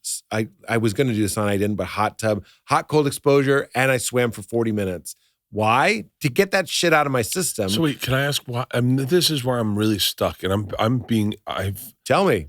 We feel. Why did you take an edible yesterday? Because we had people coming over, and I noticed I was in a bad mood. Okay, hold on. Okay, I didn't. So you know why? So then, is that acceptable? Because I said I shouldn't take it. So at a month in, I got greenlit to take edibles, but I noticed I wasn't happy yet. Yeah, and I was like, and usually at a month of not drinking, I'm usually very, very happy. Yeah, but I wasn't. And I think it was because it was doctor imposed. And so a month in, I wasn't happy. But I was allowed to take edibles, but I said, well, I'm not going to take them to make me happy. Okay, let me, I need to spread that out a little bit more, because you're right to take issue with, I have people coming over in a bad mood, so I need this thing to help me, right? I also just like it. I like my wife. But when I'm stoned, you're still at the moment of, I don't know why to take it, because I will not take it if I... On a boat? That's with a goat? The only place I want to take it. I was on a boat the other day, and I was like, here's where I should have, but I had a show that night, so I couldn't take an edible, and so I couldn't, but I don't know when to take it, because I don't want to take it to cheer myself up, because then I go, well, I should sit in this sadness and figure it out sober. And if I'm in a great mood, I go, well, I don't need it. I do about an hour and 15, hour 20. So add that up, 6 times 7. That's too much talking. That's too much comedy. You don't agree? Do you tell the same story every show at the end of the night? I mix up. I go into. You want to talk about my strategy? I improvise. I go in different orders. I try new stuff. Your stand-up is spectacular. Silly fun boy. Available now on Venmo. I don't know the website. I'll come home. I want to be with my daughter. I want to be with my wife. I will take an edible that day. I've been traveling. I'm fatigued. I'm spread thin. I just want to be an idiot. Really? I want to be a silly goof. Yeah. And then I see I'm playing Tickle Monster with my daughter. I'm taking like a small, like real weed people, 5 milligrams is not going to do anything for them. Yeah. But it's enough for me to just, Cat Williams has that great bit where he goes, weed has something in it called fuck it. Yeah. Where he goes, the electric bill is overdue. Fuck it. We got candles around here. Yeah. Right? It's a great bit. That's how I feel. I'm all like taking myself a little too seriously. I have the story. I know my job looks easy, but I don't say that to my wife. But somewhere in me, I'm like, I just was on like my body's so small. Blah, blah. Yeah. I can't. I take a little weed and I'm just being a total goof. Like it's a way for me to access something that I think is actually closer to who I really am. And all of that tension and stress and bullshit was actually added to what I actually am. Can I tell you, you're one of the smartest guys I know. I feel like we're doing okay. I'm really enjoying this. I love talking to you. I love talking to you all the time. And Mike Birbiglia, because you mentioned Swartzen, he was saying how lovely and fun and sweet you are. I love Mike. I think Mike's the OG when it comes to the storytelling. Yeah. Without a doubt. I think when you look at like storytelling comics, and you are an amazing storyteller. I know what you mean. But if you see somebody else's special that's in that style, you're like, oh, they're doing Birbiglia. It's not bad. Chris Gethard. I say his name wrong, but I really respect him. I like that you're saying it like Get Hard, which is how you spell it. Gethard. Yeah. He's a great storyteller. He's amazing. And his special was, I think, produced by Mike. And that's definitely career suicide. People check it out. It's awesome. That is, I think, 100% he would say the way Mike does it informed that. Also, Edelman. Also, oh yeah. It doesn't matter. But you're a great storyteller. I wonder man. when I want to talk a little bit. I want to talk a little bit more about your special. Everyone's like, just go back to the other shit. But it's really interesting because you're one of the smartest guys. You're like Rogan, in my opinion. And I know you take a subtle shot at him in the special as a joke. I do in a couple specials, and you know why? It's just because everybody knows him. Yeah, he's become like. I've always take shots at him, but I'm close. I know you are close enough to text him and go, "Hey, just heads up." I say I make a joke about you. Yeah, we've talked about this. Yeah, I think once you become that ubiquitous, it's just kind of like maybe it's lazy, but I said in one special, you don't have to be macho when you're having an orgasm. Like you don't have to be like, I'm having a Joe Rogan experience. Like because it's synonymous. By the way, but I know he's a comic. Joe's a comic, and everything. You told me that. Yeah, everything. He appreciates the fact that I don't think he thinks of it one way or the other, but he does not get upset at all. I say about my daughter. Your daughter. She's choking me out because my daughter, this is a true story. My daughter's on my back. Hang on, can I? Yes, hang on. Please. I want to say what is so great about you. What you say is, but there's the thing that I love about that is that joke specifically. I love the way you positively talked about your daughter because instead of being cheap with it and saying she's bigger, she's taller, whatever might make a girl think negatively about themselves, you simply say, she is my daughter. I'm a big man. She comes from big stock or whatever you say. Yeah. It's very kind of the way you explain it. She's like me. Yeah, she's like you. And I thought that's what's beautiful about this special. It is very thoughtful in just about every angle you have that you don't take. A lot of comics don't think about what they say. You just say it. And you didn't do that. That joke is great, by the way.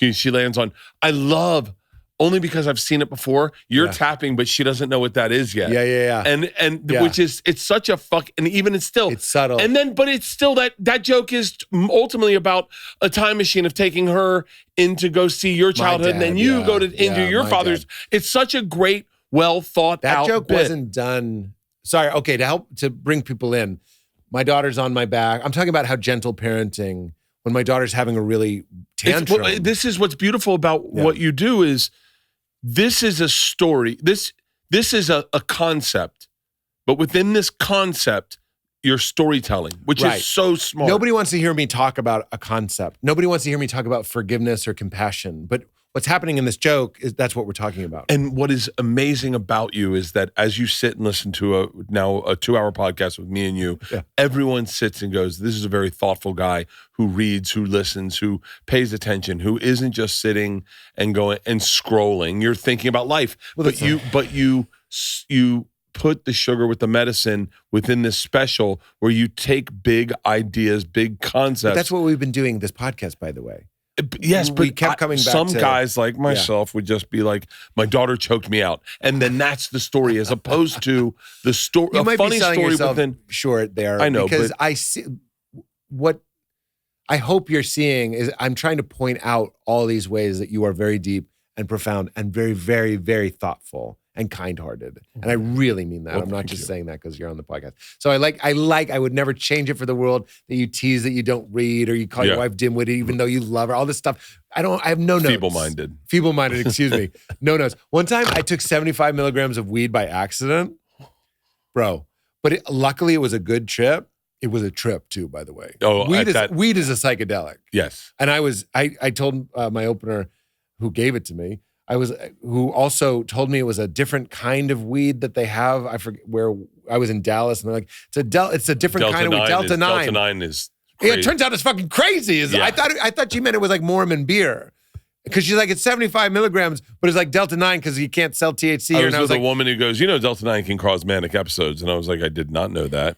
She was like, I was on an airplane and I ended up fucking this Puerto Rican guy and moving in with him. And after 9 days, I was like, oh, okay. Everyone has their Delta 9 story. I thought it meant like light beer or whatever. Yeah. I ate it. But that's a whole story.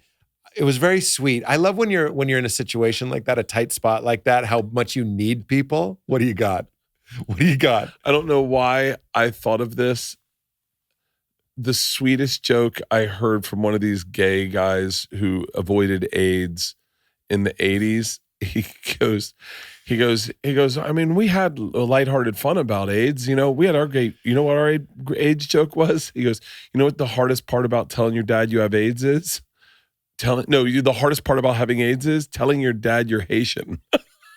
My God. And I thought that's a couple twists. Yeah. The hardest part about getting AIDS is telling your dad you're Haitian. That's actually the mechanics of that joke are quite delightful. Yeah, because the joke was rollerblading. The hardest part of rollerblading, telling your dad you're gay. Telling your dad you're Haitian. Telling your dad you're Haitian. But I love that. That's a dark joke. I'm sorry, I keep going. No. Yeah. But we have the same brain. Yes. Neither of us take offense at these types of interruptions, but I hope the people are enjoying it.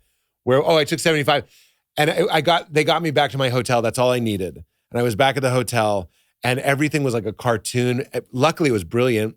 My mantra, and I do mean that literally, something I say to myself constantly is yes, thank you. I hit traffic, I say yes, thank you. I'm in a bad mood, I say yes, thank you. I heard you say that.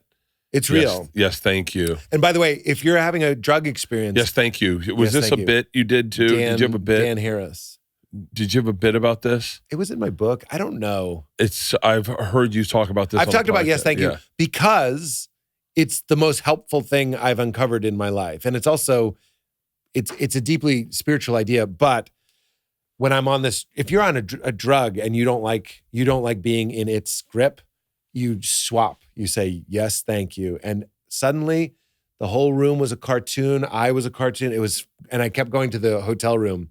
I'm in bed because I'm like paralyzed, but I could get my hands up and I went, no notes. No notes. And that's how I feel about you. No notes. So everything we're talking about, none of it is with any agenda to change or adapt you in any way. Here's my theory. I have a theory about weed, but what were we talking about? Oh, my bit. Yeah. My daughter was on my back. She's tall like her dad. She doesn't know how the human body works. She let go with her legs, but held on with her arms. So she was choking me out. And the Joe Rogan joke I make is I'm trying to tap out. But she doesn't know what the fuck that means. She's not a Rogan fan. And I go, we're raising her right. Yeah. But then if you watch carefully, I go like this. I go, I'm just. Well, everything you do in the specials, I even like when you do the Boston accent. Yeah. And use you still go. Yeah. I didn't say that. That's a character. Even the Mexican accent, like everything about it. There's cheeky stuff. I like to. I'm pretty defensive that I'm like, I relate to all my brothers and sisters in comedy. I think it's a beautiful thing to be wild and unpredictable. Mm-hmm. I think a set of comedy, I said this to Santino, I'm an hour of my comedy, I want it to be like a mushroom trip or a weird dream. I want it to be like a journey, and that includes surprises. There have to be things that I say that I'm not saying they're not offensive. I'm saying they are offensive. Yeah. Because you know what it's like to be on a mushroom trip. There's like a weird, don't do that, show my mom's boobs, or like, you know what I mean? Like, just like, but it's the most fascinating experience. So I'm not really doing like all sweet comedy or certainly not clean. I want it to be shocking, surprising. I want it to be everything. I want it to be like strangely life edifying. I wanted to be helpful. I wanted to be kind. And then I wanted to be like, what the fuck was that? Yeah. I never want you to go, let's go see Pete Holmes. Who's he? Well, he's the guy that he has some joke about how we should believe in God. I'm like, you don't know what I'm going to talk about. And that's what entertainment is. My daughter, I told you, one of the best compliments I can give a comic, and it's only happened a couple times, is when my daughter sent me a clip of a comic. Yeah. And it hasn't happened often. And you are in elite, elite. Georgia sent me a clip of you, and she's like, do you know this guy? Oh, and I was like, yes. And then she wrote, is he cool? Oh. And I went, yes. She Gillised you. Yeah. It's cool. Well, they went to watch this special one time. And this is like the best compliment Gillis could ever get. They went to watch someone special, all them and all their friends. And then 15 minutes in, they're like, they put on Gillis. And she's like, they're like, we're not supposed to laugh at this. Georgia said that. She goes, we're not supposed to laugh at this, but this is fucking funny. I loved Beautiful Dogs. Beautiful Dogs is what they watched. Yeah. If you Georgia watched. We talked a lot about Georgia Shane. watched Shane and Dave Attell and Sal Vulcano and Big J. Yeah. And she was probably 16 at the time, and she went like this. She watched Shane, and he had a joke about going to a plantation and the black guy coming up as dressed as a slave. And she went like this. And I go, what? She goes, you can't laugh at that. And I go, well, you can laugh if it's funny. She goes, but you're not supposed to. I went, hey, you can't pick what you laugh at. If you find it funny, just laugh and don't worry about that. Yeah. And she showed her friends that special and was like, hey, we're not supposed to laugh at this. Yeah. But if it's funny, you laugh. It's not, this isn't a point for me to make, really, so I'll keep it brief. But you could say that jokes like that are saying, hey, don't forget we're the nation that enslaved people. You could say there's things that we're not talking about. There's darkness, there's shadow. Mm-hmm. You talked about the people monetizing their sobriety with the clips. We are steeping in a culture that is doing stuff unconsciously. And one of them is overlooking horrible tragedies of the past and present. Yeah. And you can look, I'm not the one that says where the line is, and I'll defend your right to be offended by Shane's plantation. Or I know it's actually when he went to a George Washington reenactment something place. like that. I made it worse. Yeah, but he's saying, I whittled it down to what I heard. I was a reenactor. So one of my first jobs, it was my first acting job, was during college, as I played a Puritan in the trial of Bridget Bishop in 1692. The show still plays in Salem. Mark Stevick wrote it, my brilliant professor and friend. It's called Cry Innocent. Check it out. And you can be like, Pete did this. This tall fucking golden retriever guy was in this play. But I mean, that's right there. If you're pretending it's 1692 and there are these people did not have they didn't have respect for women. I tried to do a joke about that, about Gladiator 2. I didn't like the way I felt doing it. But in Gladiator 2, there's like prominent female characters that are like, I think we should get Leonida or whatever they're saying. And no one goes like, sorry, why is she talking? Which is what they would have done. Yeah. But I didn't like the way it felt. It made me feel icky to do that joke. I don't like reminding people of horrible things that are still happening, by the way. I had a joke about my buddies are the Ghost Adventures. Uh-huh. Zach and those guys, Aaron, the Ghost Adventures. They Shaggy? They Scooby? they're really big on Travel Channel. Okay. And they hunt ghosts. Okay. And I was like, how come you never get like how come the ghosts are always like kind of woke? Like, how come the ghosts aren't like, whoa, who's this black guy in the room? Because they can't see you, I think. Yeah. This is a talky bitch. Why didn't someone just hit her? What's a network executive? See, and then you just made there's just better comedians to make these types of jokes, and you're one of them because you just took it to its. Oh no, I never did. I never did it. It's funny what jokes turn me off. Where I go, eh. Well, a lot of my act is what felt good doing. There was a joke I had about like a friend of mine got his birth control, or it was a female friend got her birth control in Mexico because it was cheaper. And I was like, but would you trust it? I mean, there are a lot of Mexicans. That was the joke. I just didn't like the way it felt. It's not a bad joke. Wait, can I before I get you out of here? It's a dumb joke, to be honest. It's a stupid joke. No, wait, hold on. What was I just the quickest way to get me to never tell a joke is for a comedian I do not respect to tell me they like it. That's That's the funniest thing that's been said. I'm not laughing at it, but it took my breath away. I'll tell you, funny. there You was ever end a friendship because you see somebody set? Yep. Of course. I didn't know this because I'm trying to get guy friends. I'm trying to like make friends. Yeah. And if I don't respect what they do, I'm sorry. Turns out I'm like what straight women want and what I want, exactly the same. Exactly the same. I come home and I say to my wife, I go, a good man's hard to find. I literally said to her, I liked him, but I don't know if I can be with a guy. I don't respect what he does.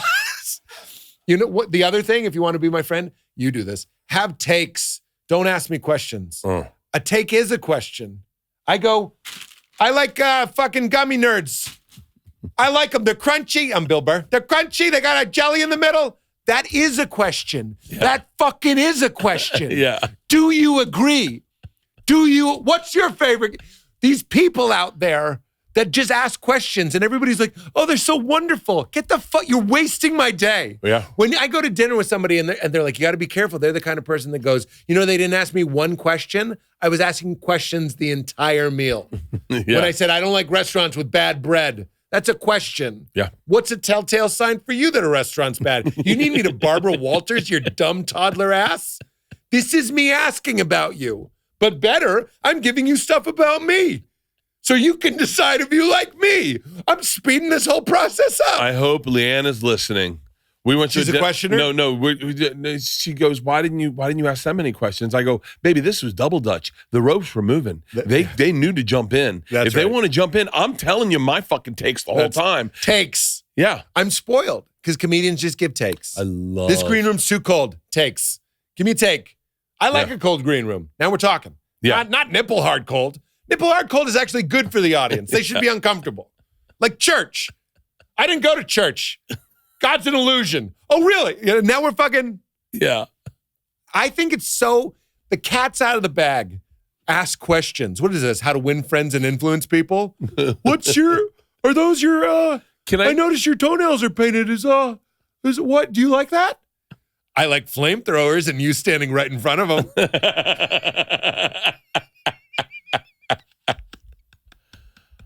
I got to get you out of here. I have a joke that I can't figure out why it's funny and I can't get anyone to laugh at. I can't wait. I'm going to know. In the turn of the century, 1700s, around the French Revolution, the Reign of Terror, there was a guy, I forget his name, but he came up with the metric system. He defined the meter. Okay. And he presented it to them. Now, mind you, they had no frame of reference for distance at the time. How far is it to Germany? It's like a night's sleep. Right. They'd say like a bow shot. Yeah. It's the milk is a bow shot from here. And the easiest way to control people was just move the goalposts, right? So this guy's like, well, hold on. There's got to be this from here to there is a Imagine the neighbor arguments. My land ends here. No, it doesn't. Yeah. So he determined a meter. A meter is the distance from, I think, Paris to the North Pole. How he did this, I have no fucking idea. Not 1 meter. No, it's 1,000,000 meters. Find out just type in meter distance to the North Pole. This is how he figured it out. Meter, not poetry. Right. So, disco. Mind you, he presented it to the court. And he was like, this is a meter. By the way, he took like a bronze meter. Yeah. The original meter. And he went, this, guys, is a meter. Now, we're talking about the 1700s. Yeah. Okay? Yeah. So, one of the people on the council is just a rat. Like, it's a hard time. It's a tough time. It's a tough time, and there wasn't a lot of This guy's worried about meters. Yeah. But he knew the implications. Yeah. So they killed him. With the rod? No, they cut his head off. But they cut his head off. I couldn't stop laughing. Because what an arbitrary thing is. He just pulls out a distance. A distance. This is a meter. And everyone's like, "The fuck's this guy talking about?" Kill this guy. Now, mind you, he made meters for everyone. Everyone else got it. Everyone gets one. Everyone gets a grab your meter. They weren't mad about not having their own meter. The distance foundational role is the metric system. The meter was defined in 1791 by the French. Okay. 1/10 millionth of the distance from the equator to the North Pole. That is so dumb. That reminds me. As long as you're running Bro, through Paris. I'll do you one better, not better. I'll do you another bit, a distance bit. I think that bit's hilarious. He sat there and he said, guys, just so you know, it's 4,507,000. Now, mind you, no one understood math. Yeah. And he is telling them this from Paris to the North Pole. And everyone's like, yeah, but how many nights to get there? Yeah. Kill this guy. So they killed him. And I can't stop. I found it so funny when I heard What if it. his head rolled and they were like, that went a ways? Fuck, how far is that? I think we killed the guy that knows. Get the rod. Then they love it. Get the rod. They're like, it did catch on. Get the rod. And they're like, he's right. He's right. Wait. His head went 2 meters. And the guy with the cloak is like, how weird is that it's exactly 2 meters? Wow. Napoleon showed up and was like, I like the meter. Bring it back. You need a guy in a hat to say it. You need a short guy to say it. I wouldn't fuck with this guy. It's ironic that the shortest guy would be like, wait. Let's measure stuff. The guy that wanted to be measured the least was like, let's start measuring stuff. You got 2 great bits out of this. So a guy that's fucking DeVito height is like, we need to get this on the record. We should be measuring stuff, and someome's like, I don't think it's going to end up, you're going to like it. Yeah. He's like, you're only I've 2 never gotten meters. any complaints. Never gotten any complaints. This is a great podcast. Right now, you can get his special, Silly, Silly Fun Boy. It's streaming on YouTube right now. Yes. And obviously, You Made It Weird podcast has been going on forever. You are phenomenal. You're the special. If you love comedy, you're going to be blown away. Listen, there's a lot of specials coming out right now, but this is one done by a professional fucking genius. I mean, you are a phenomenal comedian. Thank you very much. I've never done a podcast that ended on a callback like a stand-up set, but somehow we did it. That was brilliant. Thank you. I always love seeing you, man. That was Thank brilliant. I love you, buddy. I love you. I've never gotten any complaints. Never gotten any complaints.